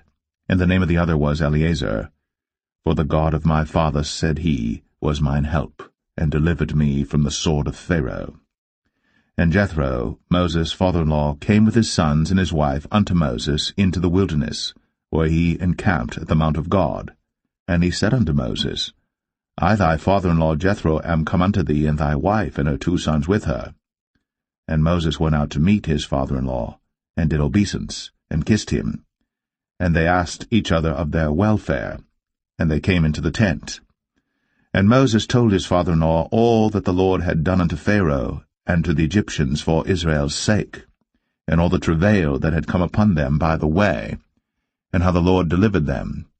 And Jethro rejoiced for all the goodness which the Lord had done to Israel, whom he had delivered out of the hand of the Egyptians. And Jethro said, Blessed be the Lord, who hath delivered you out of the hand of the Egyptians, and out of the hand of Pharaoh, who hath delivered the people from under the hand of the Egyptians. Now I know that the Lord is greater than all gods, for in the thing wherein they dealt proudly he was above them. And Jethro, Moses' father-in-law, took a burnt offering and sacrifices for God, and Aaron came, and all the elders of Israel, to eat bread with Moses' father-in-law before God. And it came to pass on the morrow that Moses sat to judge the people, and the people stood by Moses from the morning unto the evening. And when Moses' father-in-law saw all that he did to the people, he said, What is this thing that thou doest to the people? Why sittest thou thyself alone, and all the people stand by thee from morning unto even? And Moses said unto his father-in-law, Because the people come unto me to inquire of God. When they have a matter they come unto me, and I judge between one and another, and I do make them know the statutes of God and his laws. And Moses' father-in-law said unto him, The thing that thou doest is not good.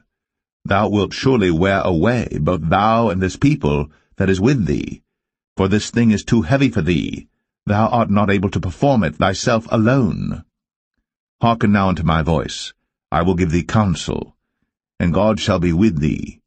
Be thou for the people to Godward, that thou mayest bring the causes unto God. And thou shalt teach them ordinances and laws, and shalt show them the way wherein they must walk, and the work that they must do.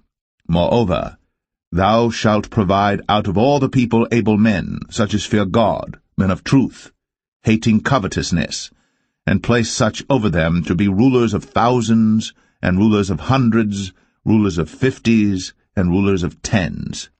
And let them judge the people at all seasons. And it shall be, that every great matter they shall bring unto thee, but every small matter they shall judge. So shall it be easier for thyself, and they shall bear the burden with thee.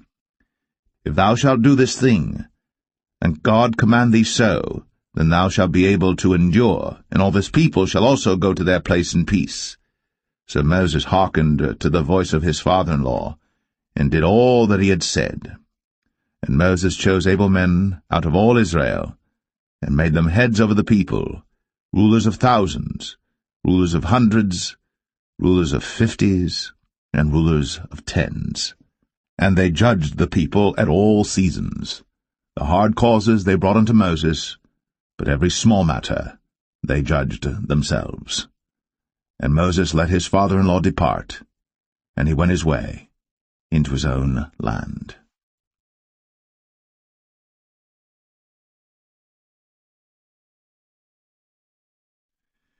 Exodus 19. In the 3rd month, when the children of Israel were gone forth out of the land of Egypt, the same day came they into the wilderness of Sinai. But they were departed from Rephidim, and were come to the desert of Sinai, and had pitched in the wilderness, and there Israel camped before the mount. And Moses went up unto God, and the Lord called unto him out of the mountain, saying, Thus shalt thou say to the house of Jacob, and tell the children of Israel, Ye have seen what I did unto the Egyptians, and how I bare you on eagle's wings, and brought you unto myself. Now therefore, if ye will obey my voice indeed, and keep my covenant, then ye shall be a peculiar treasure unto me above all people. For all the earth is mine, and ye shall be unto me a kingdom of priests, and an holy nation. These are the words which thou shalt speak unto the children of Israel. And Moses came and called for the elders of the people, and laid before their faces all these words which the Lord commanded him. And all the people answered together, and said, All that the Lord hath spoken we will do. And Moses returned the words of the people unto the Lord. And the Lord said unto Moses, Lo, I come unto thee in a thick cloud, that the people may hear when I speak with thee, and believe thee for ever. And Moses told the words of the people unto the Lord. And the Lord said unto Moses, Go unto the people, and sanctify them today and tomorrow, and let them wash their clothes. And be ready against the 3rd day. For the 3rd day the Lord will come down in the sight of all the people upon Mount Sinai. And thou shalt set bounds unto the people round about, saying, Take heed to yourselves, that ye go not up into the mount, or touch the border of it. Whosoever toucheth the mount shall be surely put to death. There shall not an hand touch it, but he shall surely be stoned, or shot through, whether it be beast or man. It shall not live. When the trumpet soundeth long, they shall come up to the mount. And Moses went down from the mount unto the people, and sanctified the people, and they washed their clothes. And he said unto the people, Be ready against the 3rd day. Come not at your wives. And it came to pass on the 3rd day in the morning, that there were thunders and lightnings, and a thick cloud upon the mount, and the voice of the trumpet exceeding loud, so that all the people that was in the camp trembled. And Moses brought forth the people out of the camp to meet with God. And they stood at the nether part of the mount. and Mount Sinai was altogether on a smoke, because the Lord descended upon it in fire, and the smoke thereof ascended as the smoke of a furnace, and the whole mount quaked greatly. And when the voice of the trumpet sounded long, and waxed louder and louder, Moses spake, and God answered him by a voice. And the Lord came down upon Mount Sinai, on the top of the mount, and the Lord called Moses up to the top of the mount, and Moses went up. And the Lord said unto Moses, Go down, charge the people, lest they break through unto the Lord to gaze, and many of them perish. And let the priests also which come near to the Lord sanctify themselves, lest the Lord break forth upon them. And Moses said unto the Lord, The people cannot come up to Mount Sinai, for thou chargest us, saying, Set bounds about the mount, and sanctify it. And the Lord said unto him, Away, get thee down, and thou shalt come up, thou and Aaron with thee. But let not the priests and the people break through to come up unto the Lord, lest he break forth upon them. So Moses went down unto the people, and spake unto them.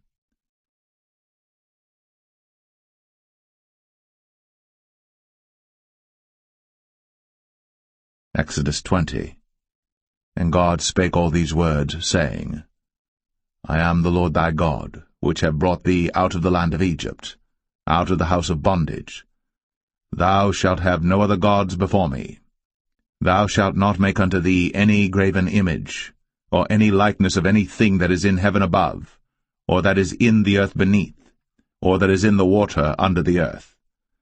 Thou shalt not bow down thyself to them, nor serve them. For I, the Lord thy God, am a jealous God, visiting the iniquity of the fathers upon the children unto the third and fourth generation of them that hate me, and showing mercy unto thousands of them that love me, and keep my commandments. Thou shalt not take the name of the Lord thy God in vain, for the Lord will not hold him guiltless that taketh his name in vain. Remember the Sabbath day, to keep it holy. 6 days shalt thou labor, and do all thy work. But the seventh day is the Sabbath of the Lord thy God. In it thou shalt not do any work, thou, nor thy son, nor thy daughter, thy manservant, nor thy maidservant, nor thy cattle, nor thy stranger that is within thy gates.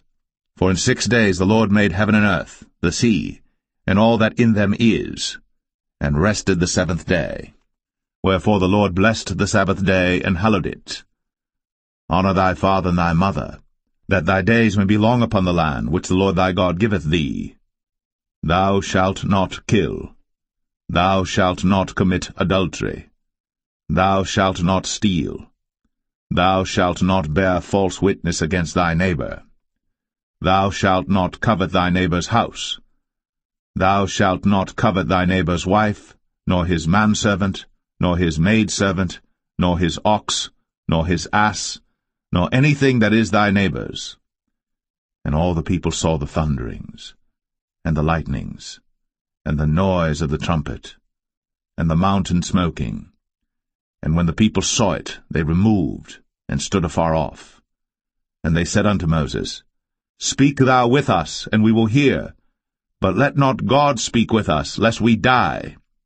And Moses said unto the people, Fear not, for God is come to prove you, and that his fear may be before your faces, that ye sin not. And the people stood afar off. And Moses drew near unto the thick darkness where God was. And the Lord said unto Moses, Thus thou shalt say unto the children of Israel, Ye have seen that I have talked with you from heaven. Ye shall not make with me gods of silver, neither shall ye make unto you gods of gold. An altar of earth thou shalt make unto me, and shalt sacrifice thereon thy burnt offerings, and thy peace offerings, thy sheep and thine oxen. In all places where I record my name I will come unto thee, and I will bless thee. And if thou wilt make me an altar of stone, thou shalt not build it of hewn stone, for if thou lift up thy tool upon it, thou hast polluted it. Neither shalt thou go up by steps unto mine altar, that thy nakedness be not discovered thereon.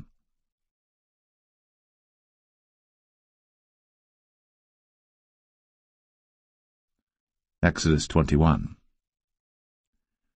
Now these are the judgments which thou shalt set before them.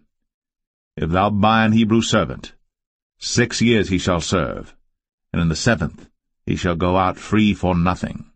If he came in by himself, he shall go out by himself. If he were married, then his wife shall go out with him.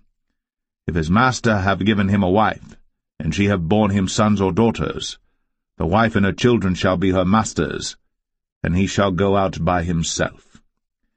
And if the servant shall plainly say, I love my master, my wife, and my children, I will not go out free, then his master shall bring him unto the judges. He shall also bring him to the door, or unto the doorpost, and his master shall bore his ear through with an awl, and he shall serve him forever.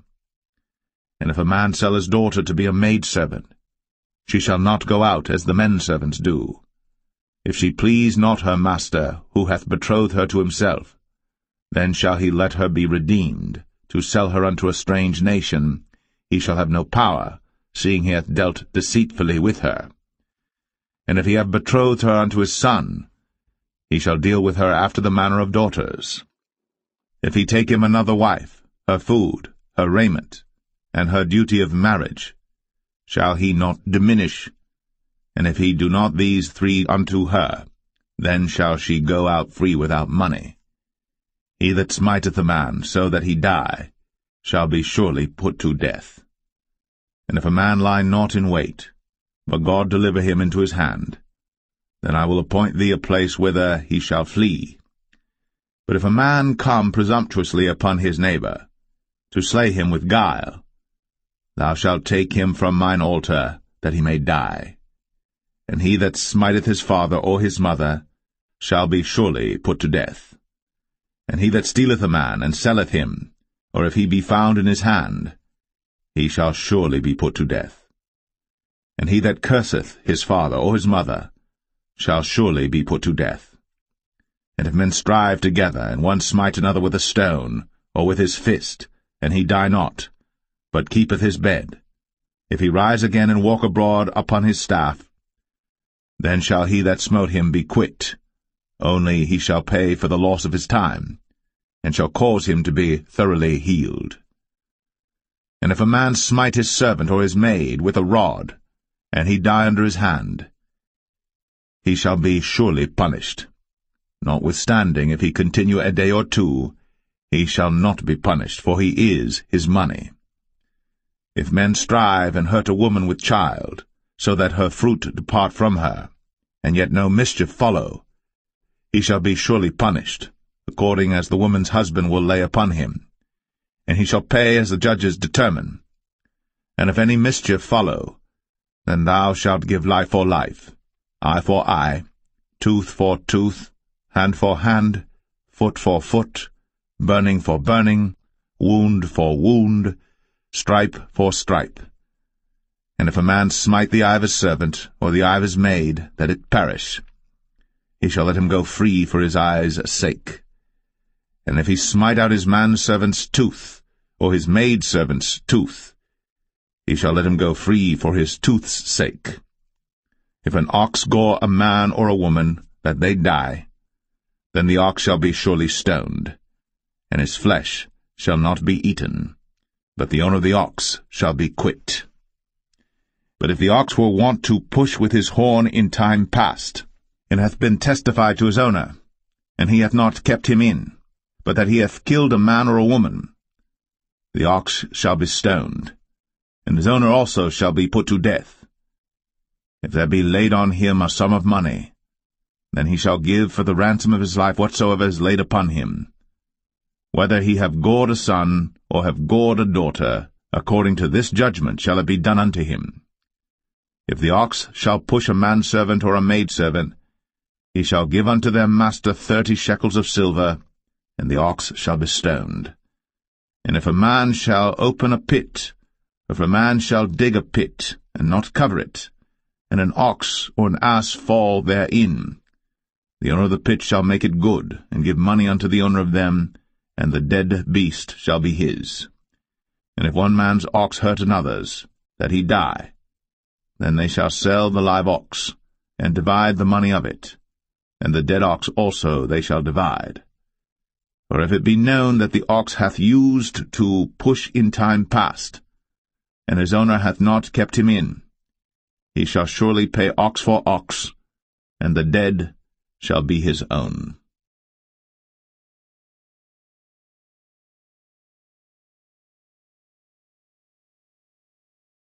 Exodus 22. If a man shall steal an ox or a sheep and kill it or sell it, he shall restore 5 oxen for an ox and 4 sheep for a sheep. If a thief be found breaking up, and be smitten that he die, there shall no blood be shed for him. If the sun be risen upon him, there shall be blood shed for him, for he should make full restitution. If he have nothing, then he shall be sold for his theft.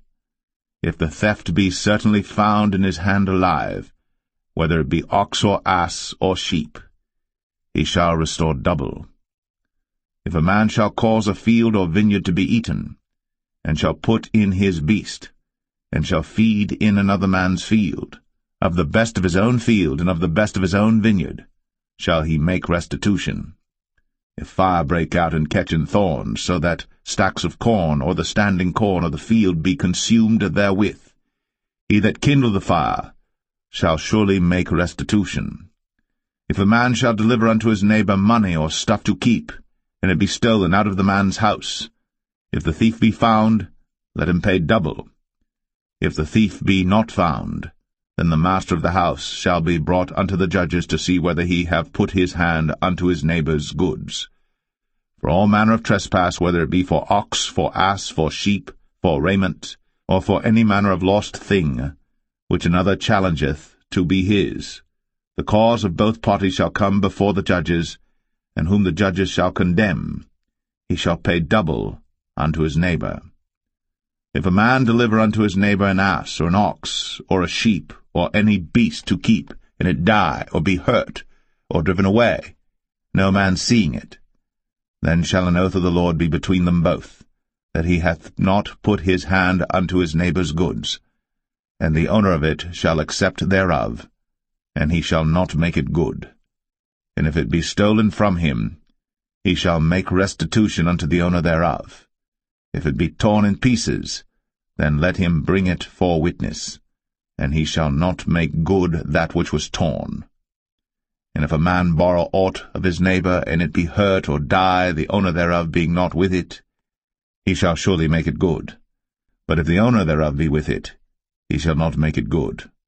If it be an hired thing, it came for his hire. And if a man entice a maid that is not betrothed, and lie with her, he shall surely endow her to be his wife. If her father utterly refuse to give her unto him, he shall pay money according to the dowry of virgins. Thou shalt not suffer a witch to live. Whosoever lieth with a beast shall surely be put to death. He that sacrificeth unto any god, save unto the Lord only, he shall be utterly destroyed. Thou shalt neither vex a stranger nor oppress him, for ye were strangers in the land of Egypt. Ye shall not afflict any widow or fatherless child. If thou afflict them in any wise, and they cry at all unto me, I will surely hear their cry, and my wrath shall wax hot, and I will kill you with the sword, and your wives shall be widows, and your children fatherless. If thou lend money to any of my people that is poor by thee, thou shalt not be to him as an usurer, neither shalt thou lay upon him usury. If thou at all take thy neighbor's raiment to pledge, thou shalt deliver it unto him by that the sun goeth down. For that is his covering only, it is his raiment for his skin, wherein shall he sleep. And it shall come to pass, when he crieth unto me, that I will hear, for I am gracious. Thou shalt not revile the gods, nor curse the ruler of thy people. Thou shalt not delay to offer the first of thy ripe fruits, and of thy liquors, the firstborn of thy sons shalt thou give unto me. Likewise shalt thou do with thine oxen, and with thy sheep. 7 days it shall be with his dam. On the 8th day thou shalt give it me. And ye shall be holy men unto me, Neither shall ye eat any flesh that is torn of beasts in the field. Ye shall cast it to the dogs.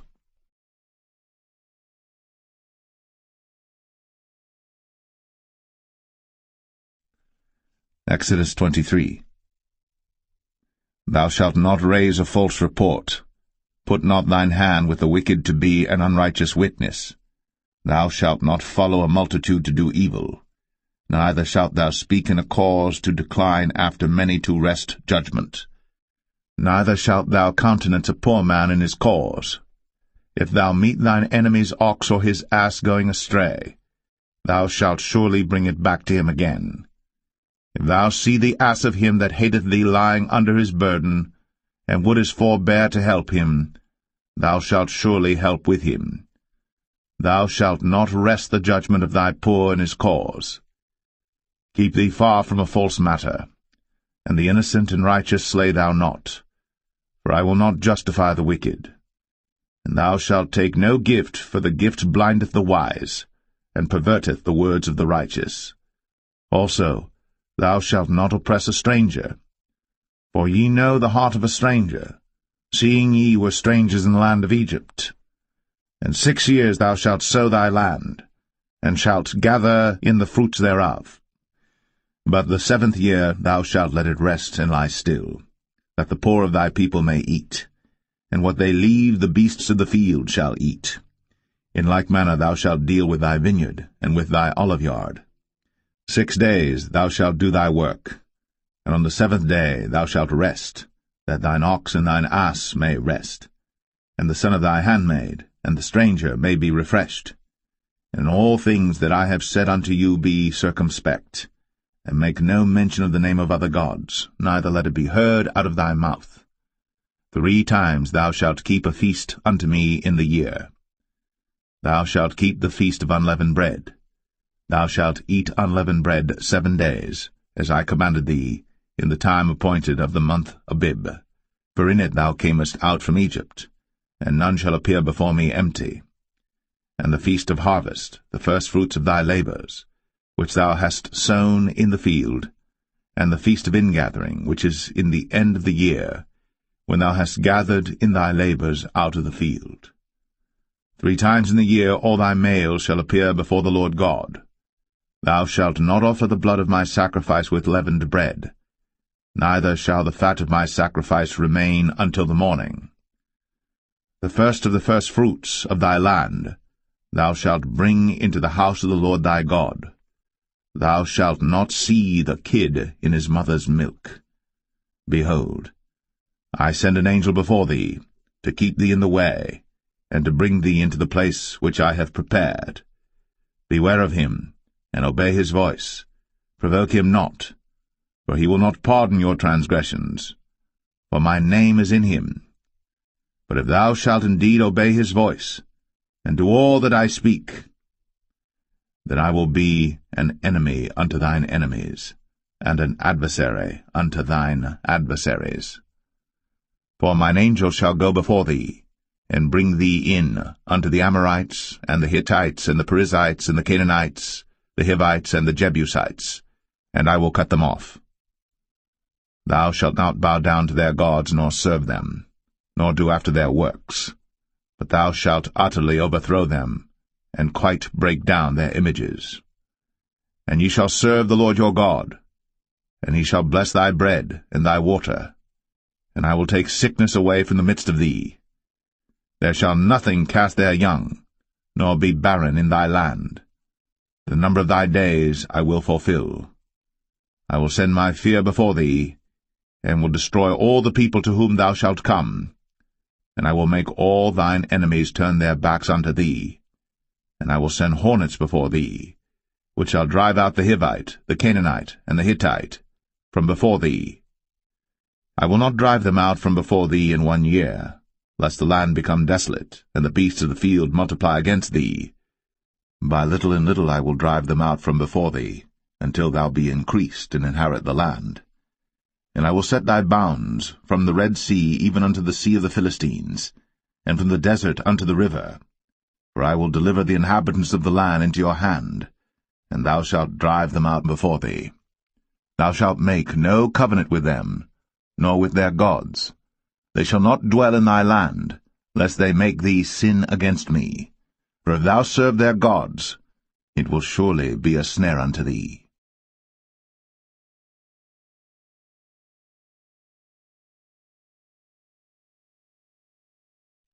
Exodus 24.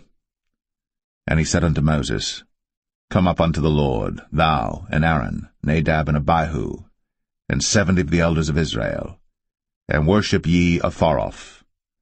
And Moses alone shall come near the Lord, but they shall not come nigh, neither shall the people go up with him. And Moses came, and told the people all the words of the Lord, and all the judgments, and all the people answered with one voice, and said, All the words which the Lord hath said will we do. And Moses wrote all the words of the Lord, and rose up early in the morning, and builded an altar under the hill, and 12 pillars according to the 12 tribes of Israel. And he sent young men of the children of Israel, which offered burnt offerings, and sacrificed peace offerings of oxen unto the Lord. And Moses took half of the blood, and put it in basins, and half of the blood he sprinkled on the altar. And he took the book of the covenant, and read in the audience of the people, and they said, All that the Lord hath said will we do, and be obedient. And Moses took the blood, and sprinkled it on the people, and said, Behold, the blood of the covenant which the Lord hath made with you concerning all these words. Then went up Moses, and Aaron, Nadab, and Abihu, and 70 of the elders of Israel. And they saw the God of Israel. And there was under his feet, as it were, a paved work of a sapphire stone, and as it were the body of heaven in his clearness. And upon the nobles of the children of Israel he laid not his hand. Also they saw God, and did eat and drink. And the Lord said unto Moses, Come up to me into the mount, and be there. And I will give thee tables of stone, and a law and commandments which I have written, that thou mayest teach them. And Moses rose up, and his minister Joshua. And Moses went up into the mount of God. And he said unto the elders, Tarry ye here for us, until we come again unto you. And behold, Aaron and Hur are with you. If any man have any matters to do, let him come unto them. And Moses went up into the mount, and a cloud covered the mount. And the glory of the Lord abode upon Mount Sinai, and the cloud covered it 6 days. And the 7th day he called unto Moses out of the midst of the cloud. And the sight of the glory of the Lord was like devouring fire on the top of the mount in the eyes of the children of Israel. And Moses went into the midst of the cloud, and gat him up into the mount. And Moses was in the mount 40 days and 40 nights.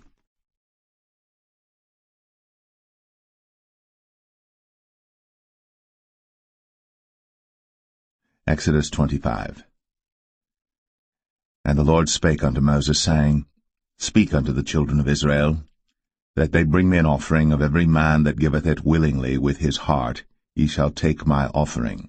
And this is the offering which ye shall take of them, gold, and silver, and brass, and blue, and purple, and scarlet, and fine linen, and goat's hair, and rams' skins dyed red, and badgers' skins, and shittim wood, oil for the light, spices for anointing oil, and for sweet incense, onyx stones, and stones to be set in the ephod, and in the breastplate. And let them make me a sanctuary, that I may dwell among them, according to all that I show thee, after the pattern of the tabernacle, and the pattern of all the instruments thereof, even so shall ye make it. And they shall make an ark of shittim wood. 2 cubits and a half shall be the length thereof, and 1 cubit and a half the breadth thereof, and 1 cubit and a half the height thereof. And thou shalt overlay it with pure gold, within and without shalt thou overlay it, and shalt make upon it a crown of gold round about. And thou shalt cast 4 rings of gold for it, and put them in the 4 corners thereof, and 2 rings shall be in the one side of it, and 2 rings in the other side of it.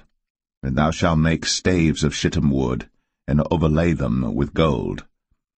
And thou shalt put the staves into the rings by the sides of the ark, that the ark may be borne with them. The staves shall be in the rings of the ark, they shall not be taken from it. And thou shalt put into the ark the testimony which I shall give thee. And thou shalt make a mercy seat of pure gold. 2 cubits and a half shall be the length thereof, and 1 cubit and a half the breadth thereof. And thou shalt make 2 cherubims of gold. Of beaten work shalt thou make them, in the 2 ends of the mercy seat. And make 1 cherub on the one end, and the other cherub on the other end. Even of the mercy seat shall ye make the cherubims on the 2 ends thereof. And the cherubims shall stretch forth their wings on high, covering the mercy seat with their wings, and their faces shall look one to another. Toward the mercy seat shall the faces of the cherubims be. And thou shalt put the mercy seat above upon the ark, and in the ark thou shalt put the testimony that I shall give thee. And there I will meet with thee, and I will commune with thee from above the mercy seat, from between the 2 cherubims which are upon the ark of the testimony, of all things which I will give thee in commandment unto the children of Israel. Thou shalt also make a table of shittim wood. 2 cubits shall be the length thereof, and 1 cubit the breadth thereof, and 1 cubit and a half the height thereof. And thou shalt overlay it with pure gold, and make thereto a crown of gold round about. And thou shalt make unto it a border of an handbreadth round about, and thou shalt make a golden crown to the border thereof round about. And thou shalt make for it 4 rings of gold, and put the rings in the 4 corners that are on the 4 feet thereof. Over against the border shall the rings be for places of the staves to bear the table. And thou shalt make the staves of shittim wood, and overlay them with gold, that the table may be borne with them. And thou shalt make the dishes thereof, and spoons thereof, and covers thereof, and bowls thereof, to cover withal. Of pure gold shalt thou make them. And thou shalt set upon the table shewbread before me always. And thou shalt make a candlestick of pure gold. Of beaten work shall the candlestick be made. His shaft, and his branches, his bowls, his knobs and his flowers shall be of the same. And 6 branches shall come out of the sides of it, 3 branches of the candlestick out of the one side, and 3 branches of the candlestick out of the other side. 3 bowls made like unto almonds, with a knob and a flower in one branch, and 3 bowls made like almonds in the other branch, with a knob and a flower. So in the 6 branches that come out of the candlestick. And in the candlestick shall be 4 bowls made like unto almonds, with their knobs and their flowers. And there shall be a knob under 2 branches of the same, and a knob under 2 branches of the same, and a knob under 2 branches of the same, according to the 6 branches that proceed out of the candlestick. Their knobs and their branches shall be of the same. All it shall be one beaten work of pure gold. And thou shalt make the 7 lamps thereof, and they shall light the lamps thereof, that they may give light over against it. And the tongs thereof, and the snuff dishes thereof, shall be of pure gold. Of a talent of pure gold shall he make it with all these vessels. And look that thou make them after their pattern which was shown thee in the mount.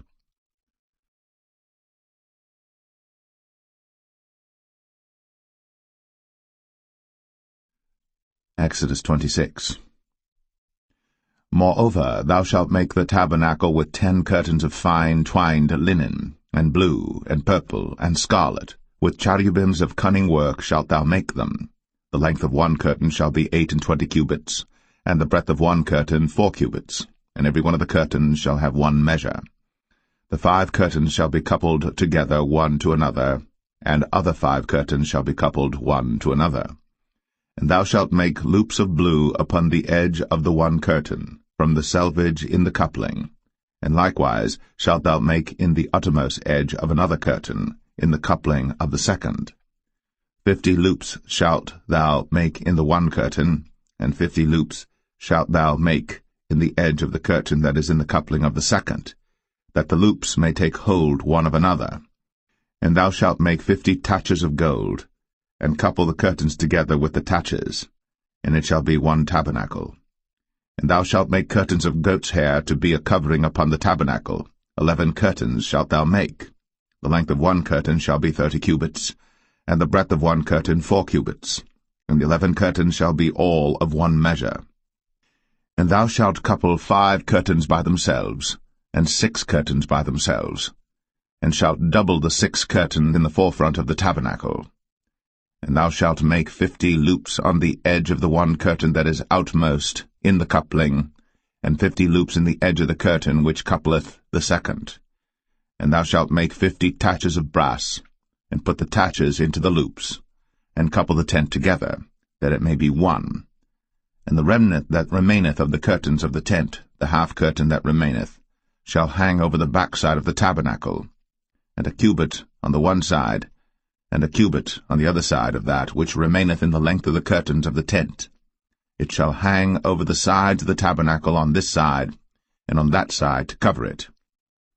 And thou shalt make a covering for the tent of rams' skins dyed red, and a covering above of badgers' skins. And thou shalt make boards for the tabernacle of shittim wood standing up. 10 cubits shall be the length of a board, and a cubit and a half shall be the breadth of one board.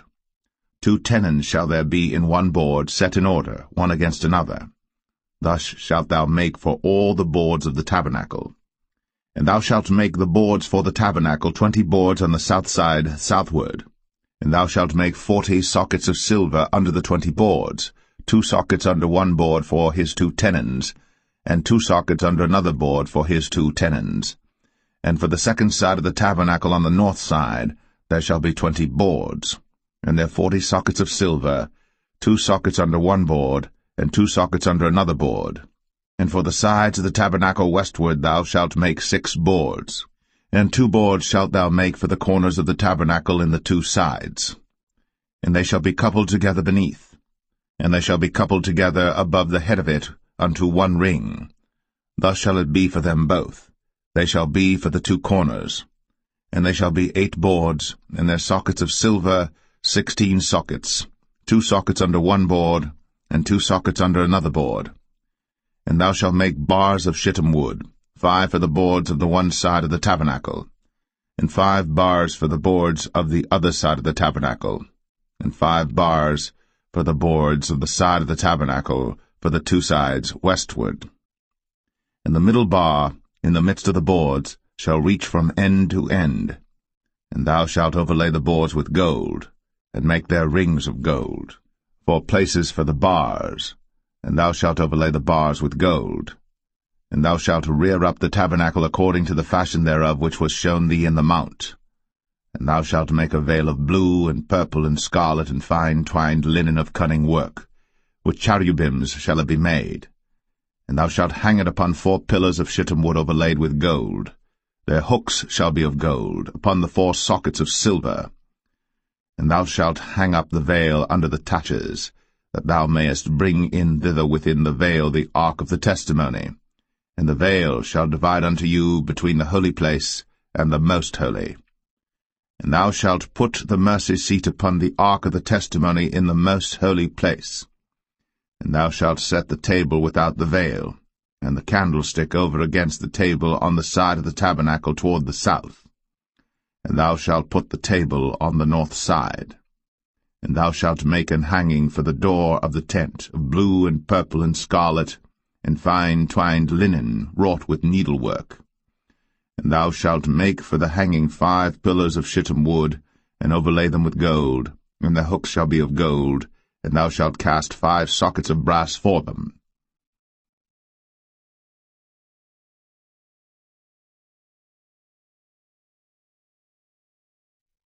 Exodus 27. And thou shalt make an altar of shittim wood, 5 cubits long and 5 cubits broad. The altar shall be 4 square, and the height thereof shall be 3 cubits. And thou shalt make the horns of it upon the 4 corners thereof. His horns shall be of the same, and thou shalt overlay it with brass. And thou shalt make his pans to receive his ashes, and his shovels, and his basins, and his flesh hooks, and his fire pans. All the vessels thereof thou shalt make of brass. And thou shalt make for it a grate of network of brass, and upon the net shalt thou make 4 brazen rings in the 4 corners thereof. And thou shalt put it under the compass of the altar beneath, that the net may be even to the midst of the altar. And thou shalt make staves for the altar, staves of shittim wood, and overlay them with brass.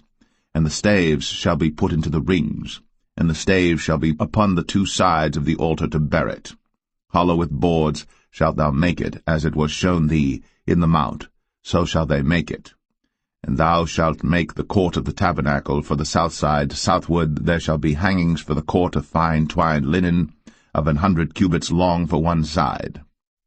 And the 20 pillars thereof, and their 20 sockets shall be of brass. The hooks of the pillars, and the fillets, shall be of silver. And likewise for the north side in length there shall be hangings of 100 cubits long, and his 20 pillars, and their 20 sockets of brass, the hooks of the pillars, and their fillets of silver. And for the breadth of the court on the west side shall be hangings of 50 cubits, their pillars 10, and their sockets 10. And the breadth of the court on the east side eastward shall be 50 cubits. The hangings of one side of the gate shall be 15 cubits, their pillars 3, and their sockets 3. And on the other side shall be hangings 15 cubits, their pillars 3, and their sockets 3. And for the gate of the court shall be an hanging of 20 cubits of blue, and purple, and scarlet, and fine twined linen, wrought with needlework, and their pillars shall be 4, and their sockets 4. All the pillars round about the court shall be filleted with silver. Their hooks shall be of silver, and their sockets of brass. The length of the court shall be 100 cubits, and the breadth 50 everywhere, and the height 5 cubits of fine twined linen, and their sockets of brass. All the vessels of the tabernacle, and all the service thereof, and all the pins thereof, and all the pins of the court shall be of brass. And thou shalt command the children of Israel that they bring thee pure oil, olive beaten for the light, to cause the lamp to burn always. In the tabernacle of the congregation without the veil, which is before the testimony, Aaron and his sons shall order it from evening to morning before the Lord. It shall be a statute for ever, unto their generations, on the behalf of the children of Israel.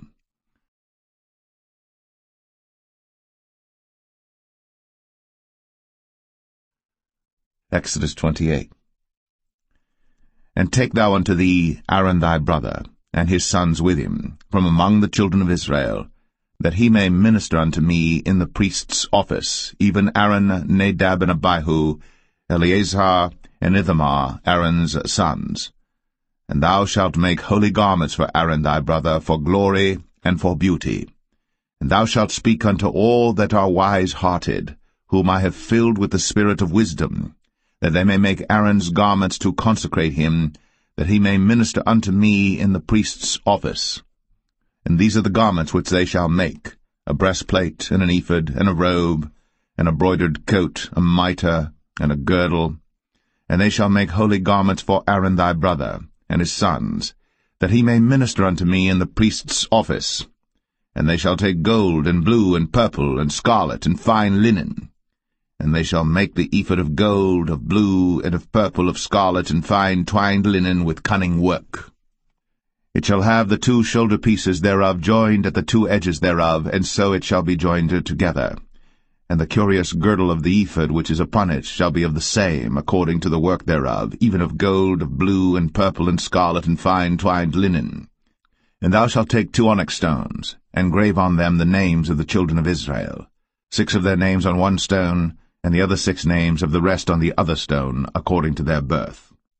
With the work of an engraver in stone, like the engravings of a signet, shalt thou engrave the 2 stones with the names of the children of Israel. Thou shalt make them to be set in ouches of gold. And thou shalt put the 2 stones upon the shoulders of the ephod for stones of memorial unto the children of Israel. And Aaron shall bear their names before the Lord upon his 2 shoulders for a memorial. And thou shalt make ouches of gold, and 2 chains of pure gold at the ends. Of wreathen work shalt thou make them, and fasten the wreathen chains to the ouches. And thou shalt make the breastplate of judgment with cunning work. After the work of the ephod thou shalt make it, of gold, of blue, and of purple, and of scarlet, and of fine twined linen shalt thou make it. 4 square it shall be, being doubled. A span shall be the length thereof, and a span shall be the breadth thereof. And thou shalt set in it settings of stones, even 4 rows of stones. The first row shall be a sardius, a topaz, and a carbuncle. This shall be the first row. And the second row shall be an emerald, a sapphire, and a diamond. And the third row a ligure, an agate, and an amethyst. And the 4th row a beryl, and an onyx, and a jasper.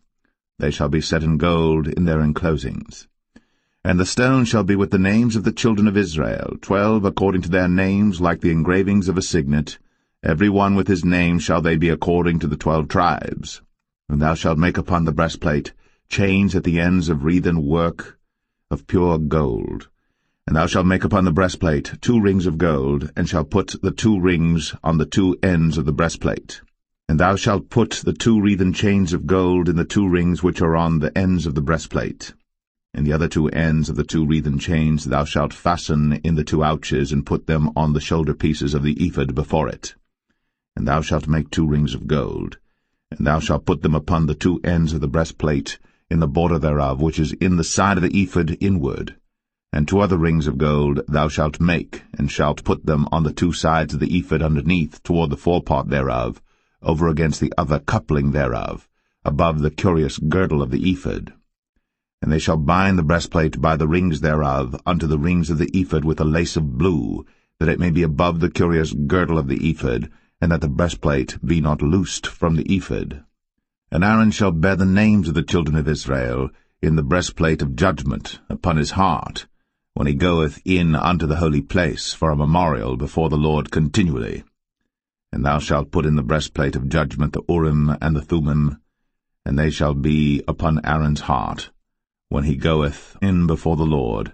And Aaron shall bear the judgment of the children of Israel upon his heart before the Lord continually.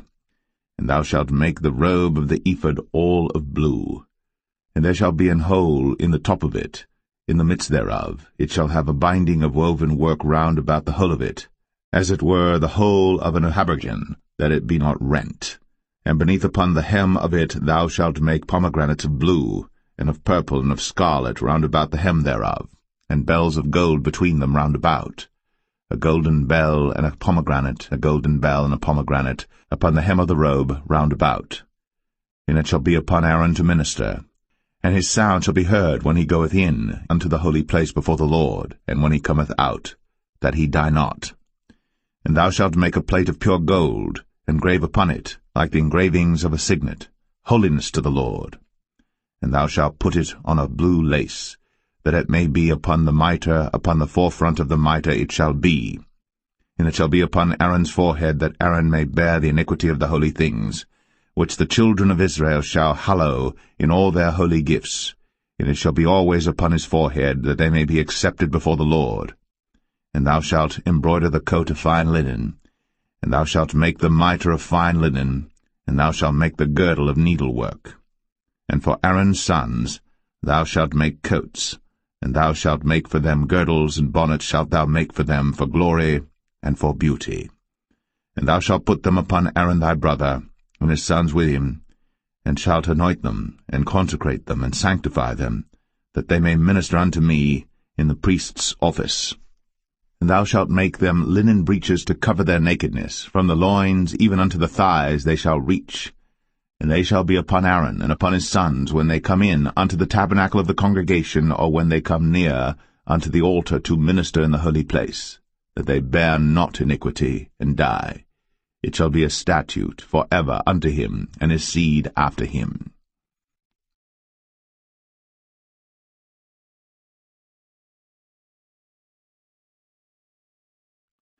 Exodus 29. And this is the thing that thou shalt do unto them to hallow them, to minister unto me in the priest's office.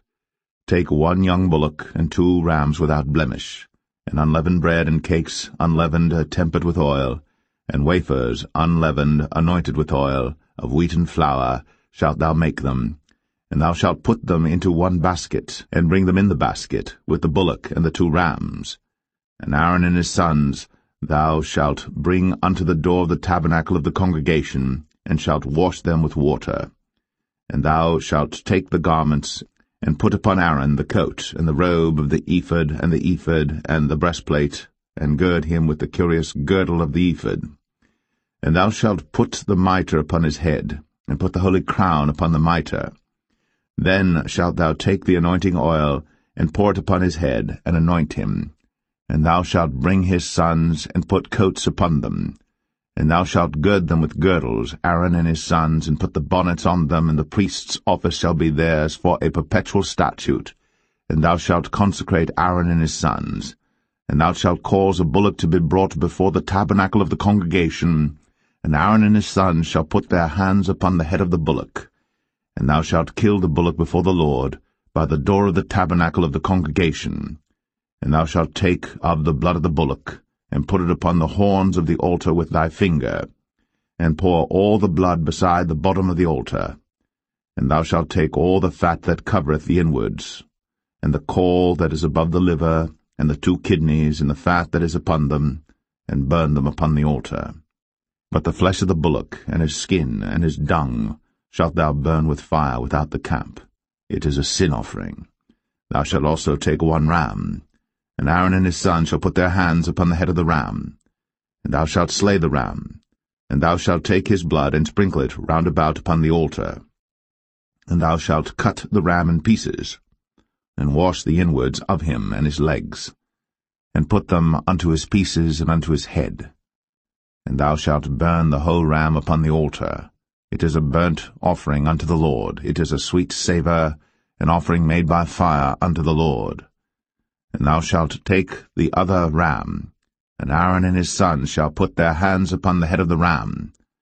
Then shalt thou kill the ram, and take of his blood, and put it upon the tip of the right ear of Aaron, and upon the tip of the right ear of his sons, and upon the thumb of their right hand, and upon the great toe of their right foot, and sprinkle the blood upon the altar round about. And thou shalt take of the blood that is upon the altar, and of the anointing oil, and sprinkle it upon Aaron, and upon his garments, and upon his sons, and upon the garments of his sons with him. And he shall be hallowed, and his garments, and his sons' garments with him. Also thou shalt take of the ram the fat and the rump, and the fat that covereth the inwards, and the caul above the liver, and the 2 kidneys, and the fat that is upon them, and the right shoulder, for it is a ram of consecration. And 1 loaf of bread, and 1 cake of oiled bread, and 1 wafer out of the basket of the unleavened bread that is before the Lord. And thou shalt put all in the hands of Aaron, and in the hands of his sons, and shalt wave them for a wave offering before the Lord. And thou shalt receive them of their hands, and burn them upon the altar for a burnt offering, for a sweet savour before the Lord. It is an offering made by fire unto the Lord. And thou shalt take the breast of the ram of Aaron's consecration, and wave it for a wave offering before the Lord, and it shall be thy part. And thou shalt sanctify the breast of the wave offering, and the shoulder of the heave offering which is waved, and which is heaved up, of the ram of the consecration, even of that which is for Aaron, and of that which is for his sons. And it shall be Aaron's and his sons by a statute for ever from the children of Israel. For it is an heave offering, and it shall be an heave offering from the children of Israel of the sacrifice of their peace offerings, even their heave offering unto the Lord. And the holy garments of Aaron shall be his sons after him, to be anointed therein, and to be consecrated in them. And that son that is priest in his stead shall put them on 7 days, when he cometh into the tabernacle of the congregation to minister in the holy place. And thou shalt take the ram of the consecration, and seethe his flesh in the holy place. And Aaron and his sons shall eat the flesh of the ram, and the bread that is in the basket by the door of the tabernacle of the congregation. And they shall eat those things wherewith the atonement was made, to consecrate and to sanctify them, but a stranger shall not eat thereof, because they are holy. And if aught of the flesh of the consecrations, or of the bread, remain unto the morning, then thou shalt burn the remainder with fire. It shall not be eaten, because it is holy. And thus shalt thou do unto Aaron and to his sons, according to all things which I have commanded thee. 7 days shalt thou consecrate them. And thou shalt offer every day a bullock for a sin offering, for atonement, and thou shalt cleanse the altar, when thou hast made an atonement for it, and thou shalt anoint it, to sanctify it. 7 days thou shalt make an atonement for the altar, and sanctify it. And it shall be an altar most holy. Whatsoever toucheth the altar shall be holy. Now this is that which thou shalt offer upon the altar: 2 lambs of the first year, day by day, continually. The 1 lamb thou shalt offer in the morning, and the other lamb thou shalt offer at even. And with the 1 lamb a 10th deal of flour mingled with the 4th part of an hin of beaten oil, and the 4th part of an hin of wine for a drink offering. And the other lamb thou shalt offer at even, and shalt do thereto according to the meat offering of the morning, and according to the drink offering thereof, for a sweet savour, an offering made by fire unto the Lord. This shall be a continual burnt offering throughout your generations at the door of the tabernacle of the congregation before the Lord, where I will meet you, to speak there unto thee. And there I will meet with the children of Israel, and the tabernacle shall be sanctified by my glory. And I will sanctify the tabernacle of the congregation and the altar. I will sanctify also both Aaron and his sons to minister to me in the priest's office. And I will dwell among the children of Israel, and will be their God. And they shall know that I am the Lord their God, that brought them forth out of the land of Egypt, that I may dwell among them. I am the Lord their God.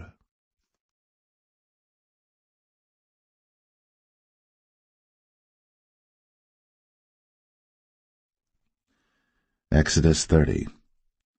And thou shalt make an altar to burn incense upon. Of shittim wood shalt thou make it. A cubit shall be the length thereof, and a cubit the breadth thereof. 4 square shall it be. And 2 cubits shall be the height thereof, the horns thereof shall be of the same. And thou shalt overlay it with pure gold, the top thereof and the sides thereof round about, and the horns thereof. And thou shalt make unto it a crown of gold round about. And 2 golden rings shalt thou make to it under the crown of it. By the 2 corners thereof upon the 2 sides of it shalt thou make it. And they shall be for places for the staves to bear it withal. And thou shalt make the staves of shittim wood, and overlay them with gold. And thou shalt put it before the veil that is by the ark of the testimony, before the mercy seat that is over the testimony, where I will meet with thee. And Aaron shall burn thereon sweet incense every morning. When he dresseth the lamps, he shall burn incense upon it. And when Aaron lighteth the lamps at even, he shall burn incense upon it, a perpetual incense before the Lord throughout your generations. Ye shall offer no strange incense thereon, nor burnt sacrifice, nor meat offering, neither shall ye pour drink offering thereon. And Aaron shall make an atonement upon the horns of it once in a year with the blood of the sin offering of atonements. Once in the year shall he make atonement upon it throughout your generations. It is most holy unto the Lord. And the Lord spake unto Moses, saying, When thou takest the sum of the children of Israel after their number, then shall they give every man a ransom for his soul unto the Lord, when thou numberest them, that there be no plague among them, when thou numberest them. This they shall give every one that passeth among them that are numbered, 1/2 shekel after the shekel of the sanctuary. A shekel is 20 gerahs, and 1/2 shekel shall be the offering of the Lord. Every one that passeth among them that are numbered, from 20 years old and above, shall give an offering unto the Lord. The rich shall not give more, and the poor shall not give less than 1/2 shekel, when they give an offering unto the Lord, to make an atonement for your souls. And thou shalt take the atonement money of the children of Israel, and shalt appoint it for the service of the tabernacle of the congregation, that it may be a memorial unto the children of Israel before the Lord, to make an atonement for your souls. And the Lord spake unto Moses, saying, Thou shalt also make a laver of brass, and his foot also of brass, to wash withal. And thou shalt put it between the tabernacle of the congregation and the altar, and thou shalt put water therein. For Aaron and his sons shall wash their hands and their feet thereat. When they go into the tabernacle of the congregation, they shall wash with water, that they die not, or when they come near to the altar to minister, to burn offering made by fire unto the Lord. So they shall wash their hands and their feet, that they die not. And it shall be a statute forever to them, even to him and to his seed throughout their generations. Moreover the Lord spake unto Moses, saying, Take thou also unto thee principal spices, of pure myrrh 500 shekels, and of sweet cinnamon half so much, even 250 shekels, and of sweet calamus 250 shekels, and of cassia 500 shekels after the shekel of the sanctuary, and of oil olive and hin. And thou shalt make it an oil of holy ointment, an ointment compound after the art of the apothecary. It shall be an holy anointing oil. And thou shalt anoint the tabernacle of the congregation therewith, and the ark of the testimony, and the table and all his vessels, and the candlestick and his vessels, and the altar of incense, and the altar of burnt offering with all his vessels, and the laver and his foot. And thou shalt sanctify them, that they may be most holy. Whatsoever toucheth them shall be holy. And thou shalt anoint Aaron and his sons, and consecrate them, that they may minister unto me in the priest's office. And thou shalt speak unto the children of Israel, saying, This shall be an holy anointing oil unto me throughout your generations. Upon man's flesh shall it not be poured, neither shall ye make any other like it, after the composition of it. It is holy, and it shall be holy unto you. Whosoever compoundeth any like it, or whosoever putteth any of it upon a stranger, shall even be cut off from his people. And the Lord said unto Moses, Take unto thee sweet spices, stacte, and onycha, and galbanum, these sweet spices with pure frankincense, of each shall there be a like weight. And thou shalt make it a perfume, a confection after the art of the apothecary, tempered together pure and holy. And thou shalt beat some of it very small, and put of it before the testimony in the tabernacle of the congregation, where I will meet with thee. It shall be unto you most holy. And as for the perfume which thou shalt make, ye shall not make to yourselves according to the composition thereof. It shall be unto thee holy for the Lord. Whosoever shall make like unto that, to smell thereto, shall even be cut off from his people.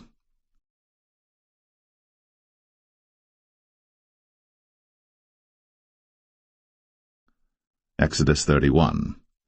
And the Lord spake unto Moses, saying, See, I have called by name Bezalel the son of Uri, the son of Hur, of the tribe of Judah, and I have filled him with the Spirit of God, in wisdom, and in understanding, and in knowledge, and in all manner of workmanship, to devise cunning works, to work in gold, and in silver, and in brass, and in cutting of stones, to set them, and in carving of timber, to work in all manner of workmanship.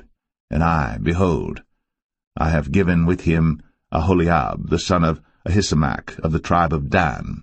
And in the hearts of all that are wise-hearted I have put wisdom, that they may make all that I have commanded thee: the tabernacle of the congregation, and the ark of the testimony, and the mercy seat that is thereupon, and all the furniture of the tabernacle, and the table, and his furniture, and the pure candlestick with all his furniture, and the altar of incense, and the altar of burnt offering with all his furniture, and the laver and his foot, and the cloths of service, and the holy garments for Aaron the priest, and the garments of his sons to minister in the priest's office, and the anointing oil, and sweet incense for the holy place, according to all that I have commanded thee shall they do. And the Lord spake unto Moses, saying, Speak thou also unto the children of Israel, saying, Verily, my Sabbaths ye shall keep, for it is a sign between me and you throughout your generations, that ye may know that I am the Lord that doth sanctify you. Ye shall keep the Sabbath therefore, for it is holy unto you. Every one that defileth it shall surely be put to death. For whosoever doeth any work therein, that soul shall be cut off from among his people.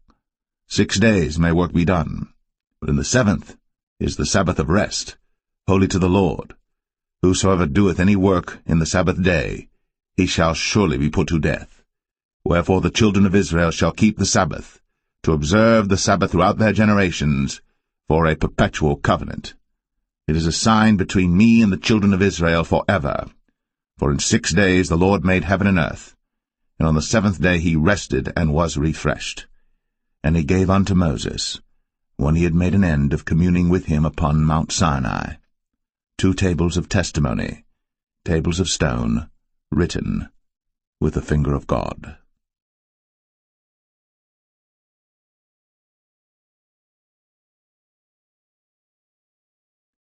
Exodus 32. And when the people saw that Moses delayed to come down out of the mount, the people gathered themselves together unto Aaron, and said unto him, Up, make us gods, which shall go before us. For as for this Moses, the man that brought us up out of the land of Egypt, we wot not what is become of him. And Aaron said unto them, Break off the golden earrings which are in the ears of your wives, of your sons, and of your daughters, and bring them unto me. And all the people brake off the golden earrings which were in their ears, and brought them unto Aaron. And he received them at their hand, and fashioned it with a graving tool, after he had made it a molten calf, And they said, These be thy gods, O Israel, which brought thee up out of the land of Egypt. And when Aaron saw it, he built an altar before it.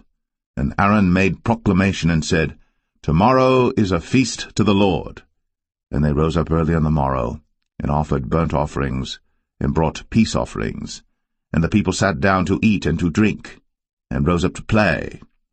And the Lord said unto Moses, Go, get thee down, for thy people, which thou broughtest out of the land of Egypt, have corrupted themselves. They have turned aside quickly out of the way which I commanded them. They have made them a molten calf, and have worshipped it, and have sacrificed thereunto, and said, These be thy gods, O Israel, which have brought thee up out of the land of Egypt. And the Lord said unto Moses, I have seen this people, and behold, it is a stiff-necked people. Now therefore let me alone, that my wrath may wax hot against them, and that I may consume them, and I will make of thee a great nation.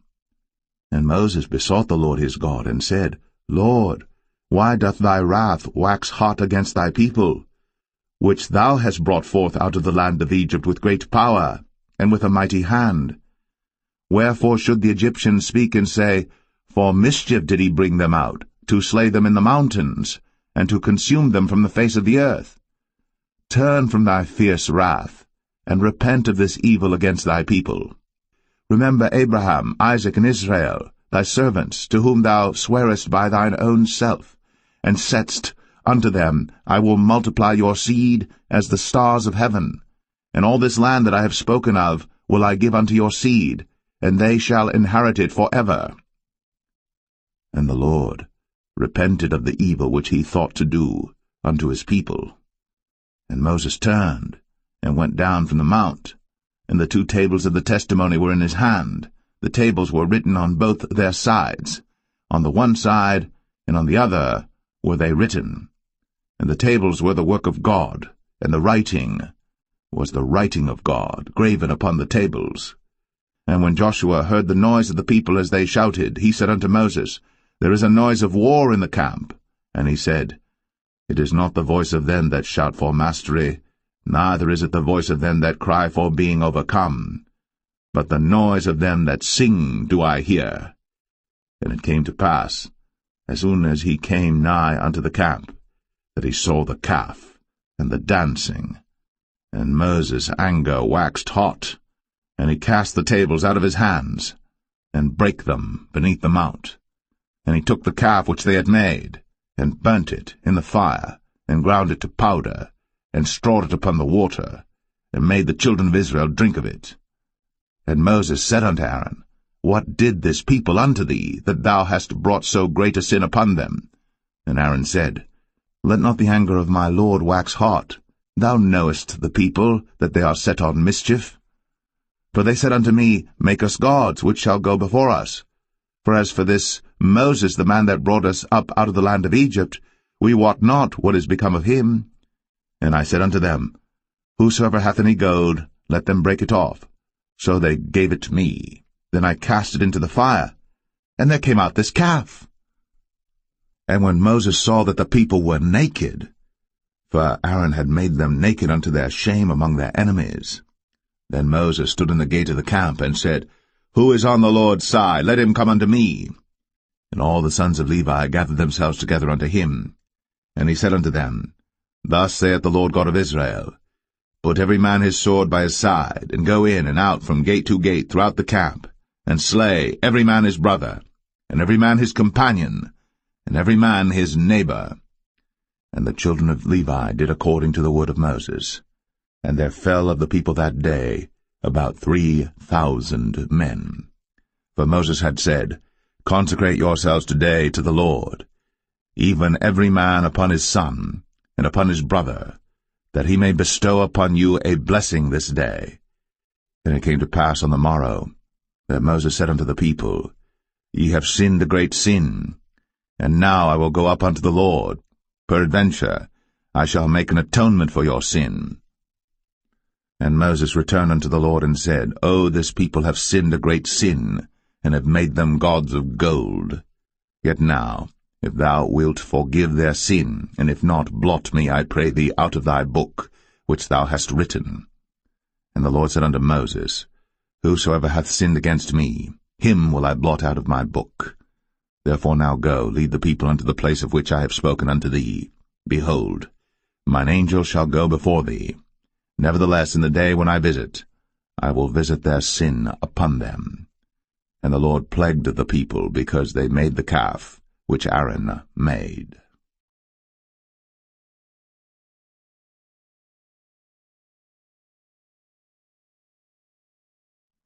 Exodus 33. And the Lord said unto Moses, Depart, and go up hence, thou, and the people which thou hast brought up out of the land of Egypt, unto the land which I sware unto Abraham, to Isaac, and to Jacob, saying, Unto thy seed will I give it. And I will send an angel before thee, and I will drive out the Canaanite, the Amorite, and the Hittite, and the Perizzite, the Hivite, and the Jebusite, unto a land flowing with milk and honey. For I will not go up in the midst of thee, for thou art a stiff-necked people, lest I consume thee in the way. And when the people heard these evil tidings, they mourned, and no man did put on him his ornaments. For the Lord had said unto Moses, Say unto the children of Israel, Ye are a stiff-necked people. I will come up into the midst of thee in a moment, and consume thee. Therefore now put off thy ornaments from thee, that I may know what to do unto thee. And the children of Israel stripped themselves of their ornaments by the mount Horeb. And Moses took the tabernacle, and pitched it without the camp, afar off from the camp, and called it the tabernacle of the congregation. And it came to pass that every one which sought the Lord went out unto the tabernacle of the congregation, which was without the camp. And it came to pass, when Moses went out unto the tabernacle, that all the people rose up, and stood every man at his tent door, and looked after Moses, until he was gone into the tabernacle. And it came to pass, as Moses entered into the tabernacle, the cloudy pillar descended, and stood at the door of the tabernacle, and the Lord talked with Moses. And all the people saw the cloudy pillar stand at the tabernacle door. And all the people rose up and worshipped, every man in his tent door. And the Lord spake unto Moses face to face, as a man speaketh unto his friend. And he turned again into the camp. But his servant Joshua the son of Nun, a young man, departed not out of the tabernacle. And Moses said unto the Lord, See, thou sayest unto me, Bring up this people, and thou hast not let me know whom thou wilt send with me.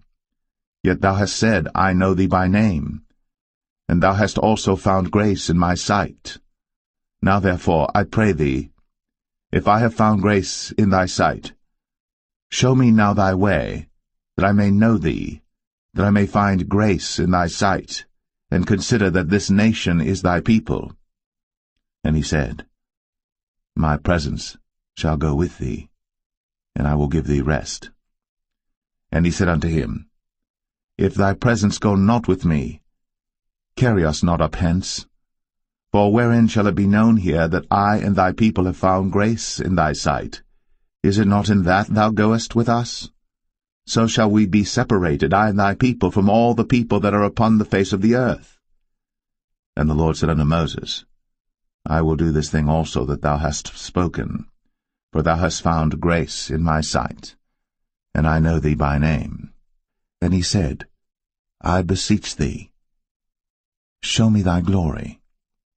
And he said, I will make all my goodness pass before thee, and I will proclaim the name of the Lord before thee, and will be gracious to whom I will be gracious, and will show mercy on whom I will show mercy.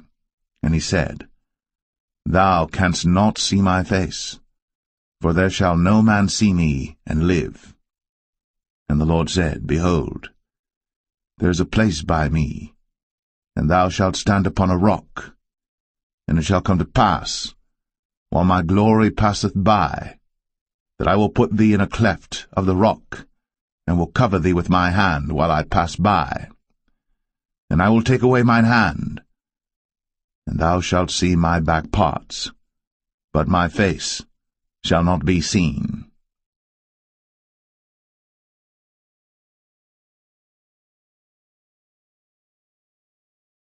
Exodus 34. And the Lord said unto Moses, Hew thee 2 tables of stone like unto the first.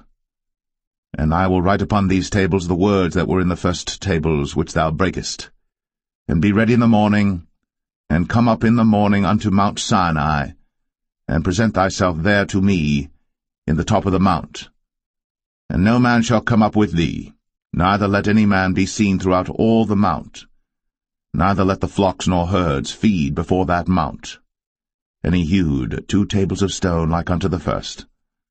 And Moses rose up early in the morning, and went up unto Mount Sinai, as the Lord had commanded him, and took in his hand the 2 tables of stone. And the Lord descended in the cloud, and stood with him there, and proclaimed the name of the Lord. And the Lord passed by before him, and proclaimed, the Lord God, merciful and gracious, long-suffering, and abundant in goodness and truth, keeping mercy for thousands, forgiving iniquity, and transgression and sin, and that will by no means clear the guilty, visiting the iniquity of the fathers upon the children, and upon the children's children, unto the 3rd and to the 4th generation. And Moses made haste, and bowed his head toward the earth, and worshipped, and he said, If now I have found grace in thy sight, O Lord, let my Lord, I pray thee, go among us. For it is a stiff-necked people, and pardon our iniquity and our sin, and take us for thine inheritance. And he said, Behold, I make a covenant. Before all thy people I will do marvels, such as have not been done in all the earth, nor in any nation. And all the people among which thou art shall see the work of the Lord, for it is a terrible thing that I will do with thee. Observe thou that which I command thee this day. Behold, I drive out before thee the Amorite, and the Canaanite, and the Hittite, and the Perizzite, and the Hivite, and the Jebusite. Take heed to thyself, lest thou make a covenant with the inhabitants of the land whither thou goest, lest it be for a snare in the midst of thee. But ye shall destroy their altars, break their images, and cut down their groves. For thou shalt worship no other god, for the Lord whose name is a jealous God. Lest thou make a covenant with the inhabitants of the land, and they go a-whoring after their gods, and do sacrifice unto their gods, and one call thee, and thou eat of his sacrifice, and thou take of their daughters unto thy sons, and their daughters go a-whoring after their gods, and make thy sons go a-whoring after their gods. Thou shalt make thee no molten gods. The feast of unleavened bread shalt thou keep. 7 days thou shalt eat unleavened bread, as I commanded thee, in the time of the month Abib. For in the month Abib thou camest out from Egypt. All that openeth the matrix is mine, and every firstling among thy cattle, whether ox or sheep that is male. But the firstling of an ass thou shalt redeem with a lamb. And if thou redeem him not, then shalt thou break his neck. All the firstborn of thy sons thou shalt redeem, and none shall appear before me empty. 6 days thou shalt work, but on the 7th day thou shalt rest. In earing time and in harvest thou shalt rest. And thou shalt observe the feast of weeks, of the firstfruits of wheat harvest, and the feast of ingathering at the year's end. Thrice in the year shall all your men-children appear before the Lord God, the God of Israel. For I will cast out the nations before thee, and enlarge thy borders. Neither shall any man desire thy land, when thou shalt go up to appear before the Lord thy God thrice in the year. Thou shalt not offer the blood of my sacrifice with leaven, neither shall the sacrifice of the feast of the Passover be left unto the morning.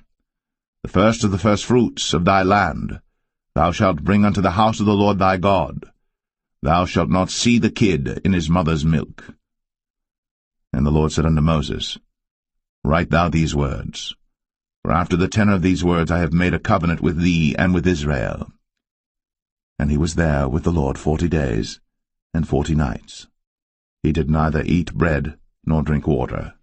And he wrote upon the tables the words of the covenant, the 10 commandments. And it came to pass, when Moses came down from Mount Sinai, with the 2 tables of testimony in Moses' hand, when he came down from the mount, that Moses wist not that the skin of his face shone, while he talked with them.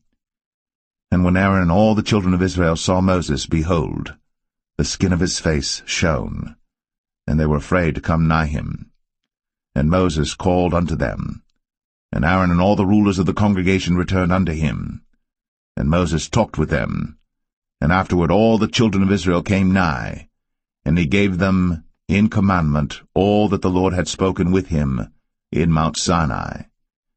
Until Moses had done speaking with them, he put a veil on his face. But when Moses went in before the Lord to speak with him, he took the veil off until he came out. And he came out, and spake unto the children of Israel that which he was commanded. And the children of Israel saw the face of Moses, that the skin of Moses' face shone. And Moses put the veil upon his face again, until he went in to speak with him.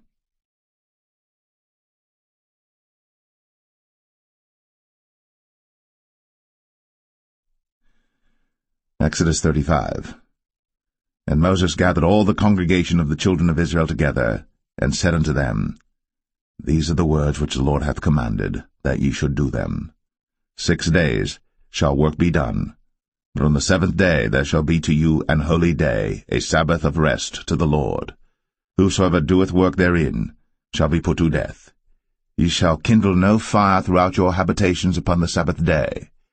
And Moses spake unto all the congregation of the children of Israel, saying, This is the thing which the Lord commanded, saying, Take ye from among you an offering unto the Lord. Whosoever is of a willing heart, let him bring it, an offering of the Lord, gold and silver and brass, and blue and purple and scarlet and fine linen and goat's hair, and rams' skins dyed red, and badgers' skins, and shittim wood, and oil for the light, and spices for anointing oil, and for the sweet incense, and onyx stones, and stones to be set for the ephod and for the breastplate. And every wise-hearted among you shall come, and make all that the Lord hath commanded, the tabernacle, his tent, and his covering, his taches, and his boards, his bars, his pillars, and his sockets, the ark and the staves thereof, with the mercy seat and the veil of the covering, the table and his staves, and all his vessels, and the showbread, the candlestick also for the light, and his furniture, and his lamps, with the oil for the light, and the incense altar, and his staves, and the anointing oil, and the sweet incense, and the hanging for the door at the entering in of the tabernacle, the altar of burnt offering, with his brazen grate, his staves, and all his vessels, the laver and his foot, the hangings of the court, his pillars, and their sockets, and the hanging for the door of the court, the pins of the tabernacle, and the pins of the court, and their cords, the cloths of service, to do service in the holy place, the holy garments for Aaron the priest, and the garments of his sons to minister in the priest's office. And all the congregation of the children of Israel departed from the presence of Moses. And they came, every one whose heart stirred him up, and every one whom his spirit made willing. And they brought the Lord's offering to the work of the tabernacle of the congregation, and for all his service, and for the holy garments. And they came, both men and women, as many as were willing-hearted, and brought bracelets and earrings and rings and tablets, all jewels of gold, and every man that offered an offering of gold unto the Lord. And every man with whom was found blue and purple and scarlet and fine linen and goat's hair, and red skins of rams and badgers' skins brought them. Every one that did offer an offering of silver and brass brought the Lord's offering, and every man with whom was found shittim wood for any work of the service brought it. And all the women that were wise-hearted did spin with their hands, and brought that which they had spun, both of blue and of purple and of scarlet and of fine linen. And all the women whose heart stirred them up in wisdom spun goat's hair. And the rulers brought onyx stones, and stones to be set for the ephod and for the breastplate, and spice, and oil for the light, and for the anointing oil, and for the sweet incense. The children of Israel brought a willing offering unto the Lord, every man and woman whose heart made them willing to bring for all manner of work, which the Lord had commanded to be made by the hand of Moses. And Moses said unto the children of Israel, See, the Lord hath called by name Bezalel the son of Uri, the son of Hur, of the tribe of Judah. And he hath filled him with the Spirit of God in wisdom, in understanding, and in knowledge, and in all manner of workmanship, and to devise curious works, to work in gold, and in silver, and in brass, and in the cutting of stones, to set them, and in carving of wood, to make any manner of cunning work. And he hath put in his heart that he may teach, both he and Aholiab, the son of Ahisamach, of the tribe of Dan. Them hath he filled with wisdom of heart, to work all manner of work, of the engraver, and of the cunning workman, and of the embroiderer, in blue, and in purple, and scarlet, and in fine linen, and of the weaver, even of them that do any work, and of those that devise cunning work.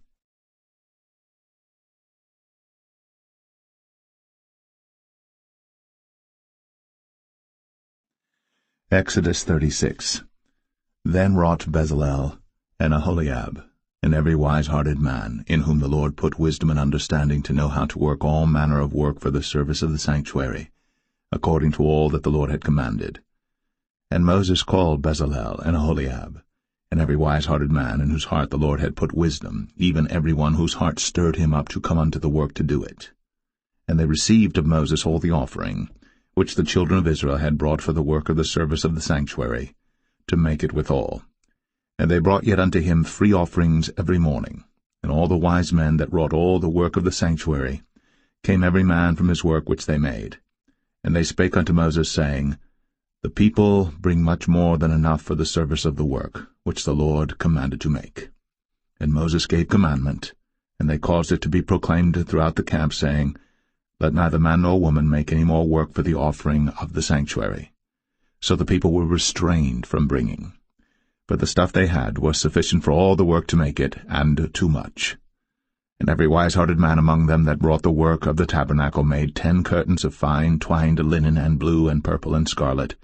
With cherubims of cunning work made he them. The length of one curtain was 28 cubits, and the breadth of one curtain 4 cubits. The curtains were all of one size. And he coupled the 5 curtains one unto another, and the other 5 curtains he coupled one unto another. And he made loops of blue on the edge of one curtain from the selvage in the coupling. Likewise he made in the uttermost side of another curtain in the coupling of the second. 50 loops made he in one curtain, and 50 loops made he in the edge of the curtain which was in the coupling of the second. The loops held one curtain to another.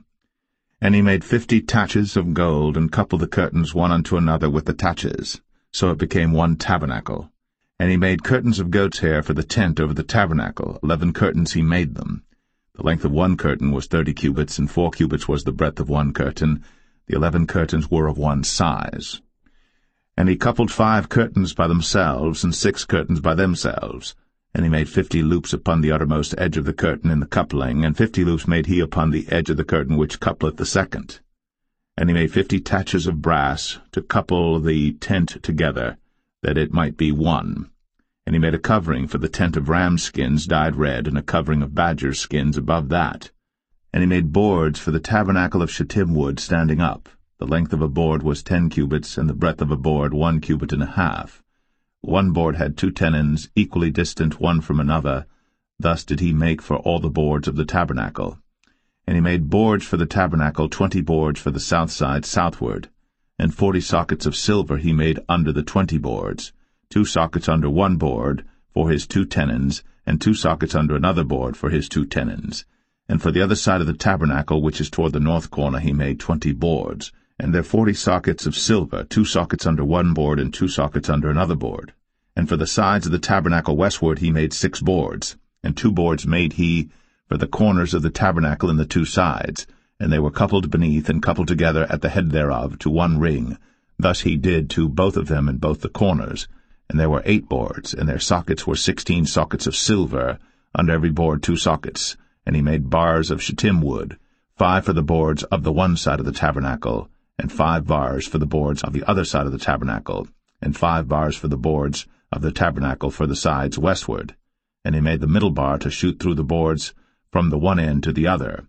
And he overlaid the boards with gold, and made their rings of gold to be places for the bars, and overlaid the bars with gold. And he made a veil of blue and purple and scarlet, and fine twined linen, with cherubims made he it of cunning work. And he made thereunto 4 pillars of shittim wood, and overlaid them with gold. Their hooks were of gold. And he cast for them 4 sockets of silver. And he made an hanging for the tabernacle door of blue and purple and scarlet and fine twined linen of needlework, and the 5 pillars of it with their hooks, and he overlaid their chapiters and their fillets with gold, but their 5 sockets were of brass.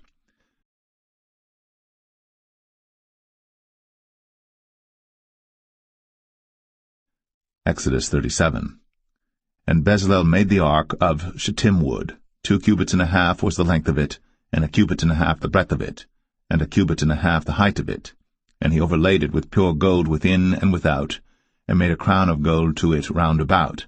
And he cast for it 4 rings of gold, to be set by the 4 corners of it, even 2 rings upon the one side of it, and 2 rings upon the other side of it. And he made staves of shittim wood, and overlaid them with gold. And he put the staves into the rings by the sides of the ark to bear the ark. And he made the mercy seat of pure gold. 2 cubits and a half was the length thereof, and 1 cubit and a half the breadth thereof. And he made 2 cherubims of gold, beaten out of one piece made he them, on the 2 ends of the mercy seat, 1 cherub on the end on this side, and another cherub on the other end on that side. Out of the mercy seat made he the cherubims on the 2 ends thereof. And the cherubims spread out their wings on high, and covered with their wings over the mercy seat with their faces one to another. Even to the mercy seatward were the faces of the cherubims. And he made the table of shittim wood. 2 cubits was the length thereof, and 1 cubit the breadth thereof, and 1 cubit and a half the height thereof. And he overlaid it with pure gold, and made thereunto a crown of gold round about. Also he made thereunto a border of an handbreadth round about, and made a crown of gold for the border thereof round about. And he cast for it 4 rings of gold, and put the rings upon the 4 corners that were in the 4 feet thereof. Over against the border were the rings, the places for the staves to bear the table. And he made the staves of shittim wood, and overlaid them with gold to bear the table. And he made the vessels which were upon the table, his dishes, and his spoons, and his bowls, and his covers, to cover withal of pure gold. And he made the candlestick of pure gold. Of beaten work made he the candlestick. His shaft and his branch, his bowls, his knobs, and his flowers were of the same. And 6 branches going out of the sides thereof, 3 branches of the candlestick out of the one side thereof, and 3 branches of the candlestick out of the other side thereof. 3 bowls made after the fashion of almonds in one branch, a knob and a flower, and 3 bowls made like almonds in another branch, a knob and a flower. So throughout the 6 branches, going out of the candlestick. And in the candlestick were 4 bowls made like almonds, his knobs and his flowers, and a knob under 2 branches of the same, and a knob under 2 branches of the same, and a knob under 2 branches of the same, according to the 6 branches going out of it. Their knobs and their branches were of the same. All of it was one beaten work of pure gold.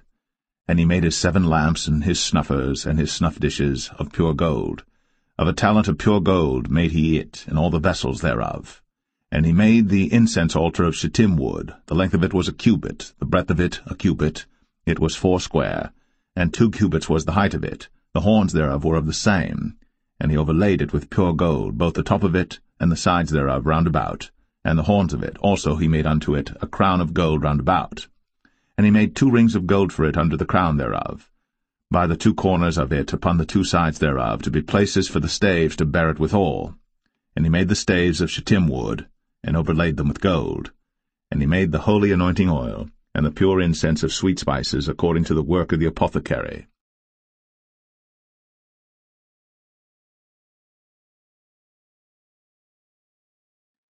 Exodus 38. And he made the altar of burnt offering of shittim wood. 5 cubits was the length thereof, and 5 cubits the breadth thereof. It was 4 square, and 3 cubits the height thereof. And he made the horns thereof on the 4 corners of it. The horns thereof were of the same, and he overlaid it with brass. And he made all the vessels of the altar, the pots and the shovels and the basins and the flesh hooks, and the firepans, all the vessels thereof made he of brass. And he made for the altar a brazen grate of network under the compass thereof beneath unto the midst of it. And he cast 4 rings for the 4 ends of the grate of brass to be places for the staves. And he made the staves of shittim wood, and overlaid them with brass. And he put the staves into the rings on the sides of the altar, to bear it withal. He made the altar hollow with boards. And he made the laver of brass, and the foot of it of brass, of the looking-glasses of the women assembling, which assembled at the door of the tabernacle of the congregation. And he made the court. On the south side southward the hangings of the court were of fine twined linen, 100 cubits. Their pillars were 20, and their brazen sockets 20. The hooks of the pillars and their fillets were of silver. And for the north side the hangings were 100 cubits, their pillars were 20, and their sockets of brass 20. The hooks of the pillars and their fillets of silver. And for the west side were hangings of 50 cubits, their pillars 10, and their sockets 10, the hooks of the pillars and their fillets of silver. And for the east side eastward 50 cubits. The hangings of the one side of the gate were 15 cubits, their pillars 3, and their sockets 3. And for the other side of the court gate, on this hand and that hand, were hangings of 15 cubits, their pillars 3, and their sockets 3. All the hangings of the court round about were of fine twined linen, and the sockets for the pillars were of brass, the hooks of the pillars and their fillets of silver, and the overlaying of their chapiters of silver, and all the pillars of the court were filleted with silver. And the hanging for the gate of the court was needlework, of blue and purple and scarlet and fine twined linen, and 20 cubits was the length, and the height and the breadth was 5 cubits, answerable to the hangings of the court. And their pillars were 4, and their sockets of brass 4, their hooks of silver, and the overlaying of their chapiters and their fillets of silver. And all the pins of the tabernacle and of the court round about were of brass. This is the sum of the tabernacle, even of the tabernacle of testimony, as it was counted, according to the commandment of Moses, for the service of the Levites, by the hand of Ithamar, son to Aaron the priest. And Bezalel, the son of Uri, the son of Hur, of the tribe of Judah, made all that the Lord commanded Moses. And with him was Aholiab, son of Ahisamach, of the tribe of Dan, an engraver, and a cunning workman, and an embroiderer in blue, and in purple, and in scarlet, and fine linen. All the gold that was occupied for the work, and all the work of the holy place, even the gold of the offering, was 29 talents, and 730 shekels after the shekel of the sanctuary. And the silver of them that were numbered of the congregation was 100 talents, and 1,760 shekels after the shekel of the sanctuary.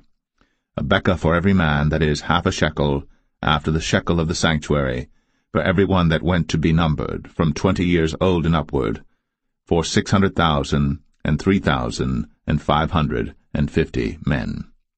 And of the 100 talents of silver were cast the sockets of the sanctuary, and the sockets of the veil, and 100 sockets of the 100 talents, a talent for a socket. And of the 1,775 shekels he made hooks for the pillars, and overlaid their chapiters, and filleted them.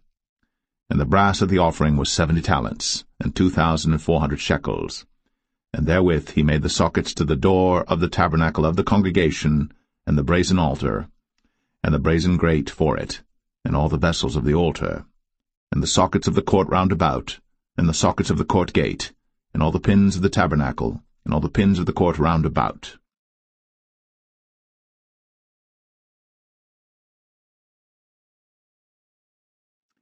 Exodus 39.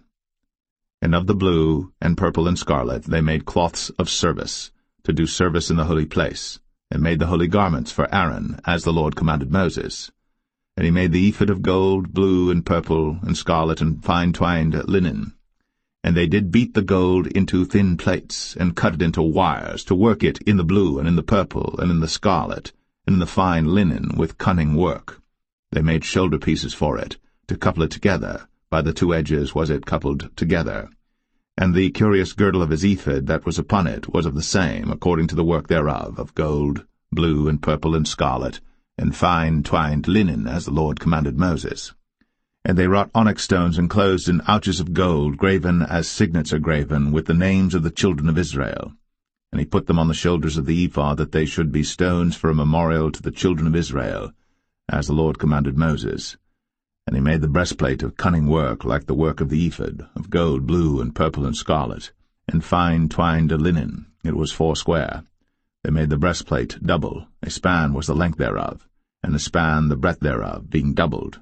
And they set in it 4 rows of stones. The first row was a sardius, a topaz, and a carbuncle. This was the first row. And the second row an emerald, a sapphire, and a diamond. And the third row a ligure, an agate, and an amethyst. and the fourth row a beryl, an onyx, and a jasper. They were enclosed in ouches of gold in their enclosings. And the stones were according to the names of the children of Israel, 12 according to their names, like the engravings of a signet, every one with his name, according to the 12 tribes. And they made upon the breastplate chains at the ends of wreathen work of pure gold. And they made 2 ouches of gold and 2 gold rings, and put the 2 rings in the 2 ends of the breastplate. And they put the 2 wreathen chains of gold in the 2 rings on the ends of the breastplate. And the 2 ends of the 2 wreathen chains they fastened in the 2 ouches, and put them on the shoulder pieces of the ephod before it. And they made 2 rings of gold, and put them on the 2 ends of the breastplate, upon the border of it, which was on the side of the ephod inward. And they made 2 other golden rings, and put them on the 2 sides of the ephod underneath, toward the forepart of it, over against the other coupling thereof, above the curious girdle of the ephod. And they did bind the breastplate by his rings unto the rings of the ephod with a lace of blue, that it might be above the curious girdle of the ephod, and that the breastplate might not be loosed from the ephod, as the Lord commanded Moses. And he made the robe of the ephod of woven work, all of blue. And there was an hole in the midst of the robe, as the hole of an habergeon, with a band round about the hole, that it should not rend. And they made upon the hems of the robe pomegranates of blue and purple and scarlet and twined linen. And they made bells of pure gold, and put the bells between the pomegranates upon the hem of the robe, round about between the pomegranates, a bell and a pomegranate round about the hem of the robe to minister in, as the Lord commanded Moses. And they made coats of fine linen of woven work for Aaron and for his sons, and a mitre of fine linen, and goodly bonnets of fine linen, and linen breeches of fine twined linen, and a girdle of fine twined linen, and blue and purple and scarlet of needlework, as the Lord commanded Moses. And they made the plate of the holy crown of pure gold, and wrote upon it a writing like to the engravings of a signet, Holiness to the Lord. And they tied unto it a lace of blue to fasten it on high upon the mitre, as the Lord commanded Moses. Thus was all the work of the tabernacle of the tent of the congregation finished. And the children of Israel did according to all that the Lord commanded Moses, so did they.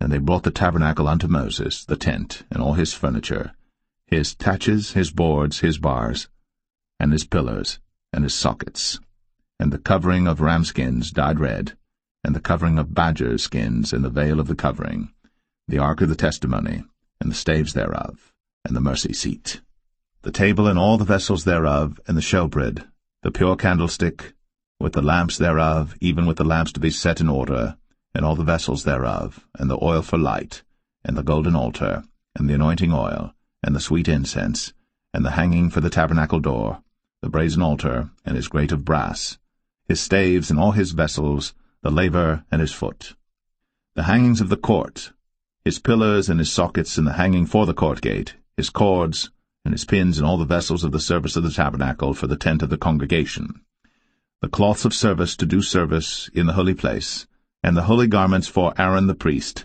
and his sons' garments, to minister in the priest's office, according to all that the Lord commanded Moses. So the children of Israel made all the work.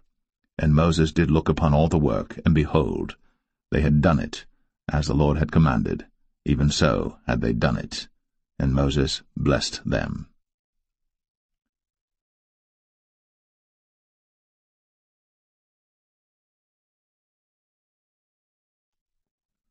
Exodus 40. And the Lord spake unto Moses, saying, On the 1st day of the 1st month shalt thou set up the tabernacle of the tent of the congregation, and thou shalt put therein the ark of the testimony, and cover the ark with the veil. And thou shalt bring in the table, and set in order the things that are to be set in order upon it. And thou shalt bring in the candlestick, and light the lamps thereof. And thou shalt set the altar of gold for the incense before the ark of the testimony, and put the hanging of the door to the tabernacle.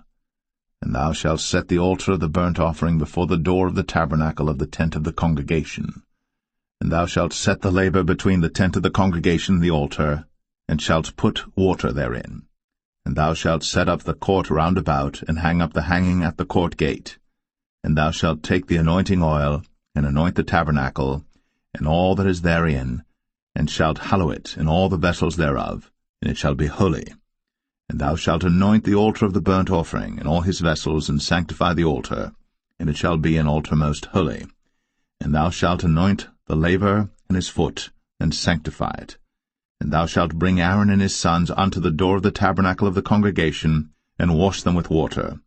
And thou shalt put upon Aaron the holy garments, and anoint him, and sanctify him, that he may minister unto me in the priest's office. And thou shalt bring his sons, and clothe them with coats.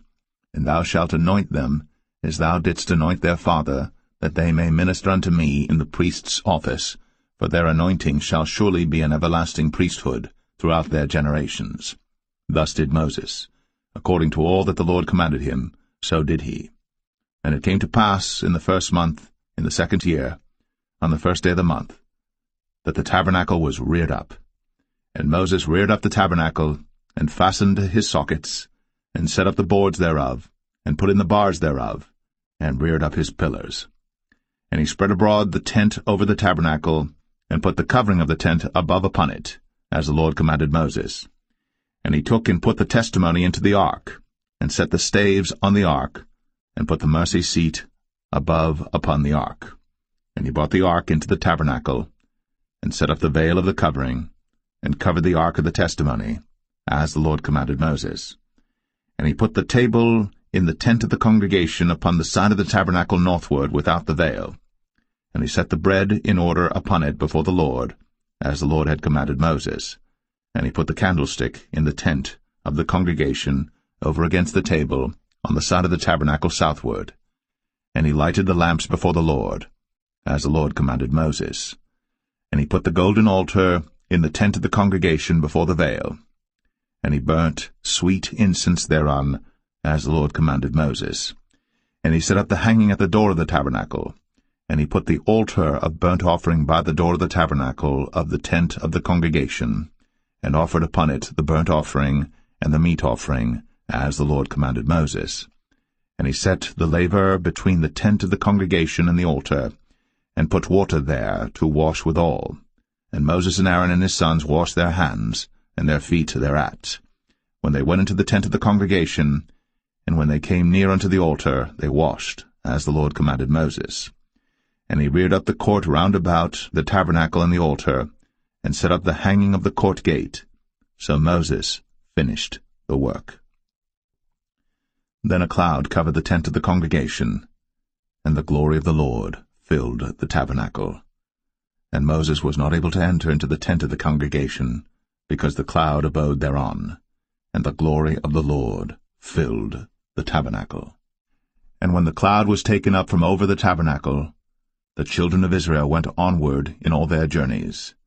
But if the cloud were not taken up, then they journeyed not till the day that it was taken up. For the cloud of the Lord was upon the tabernacle by day, and fire was on it by night, in the sight of all the house of Israel, throughout all their journeys.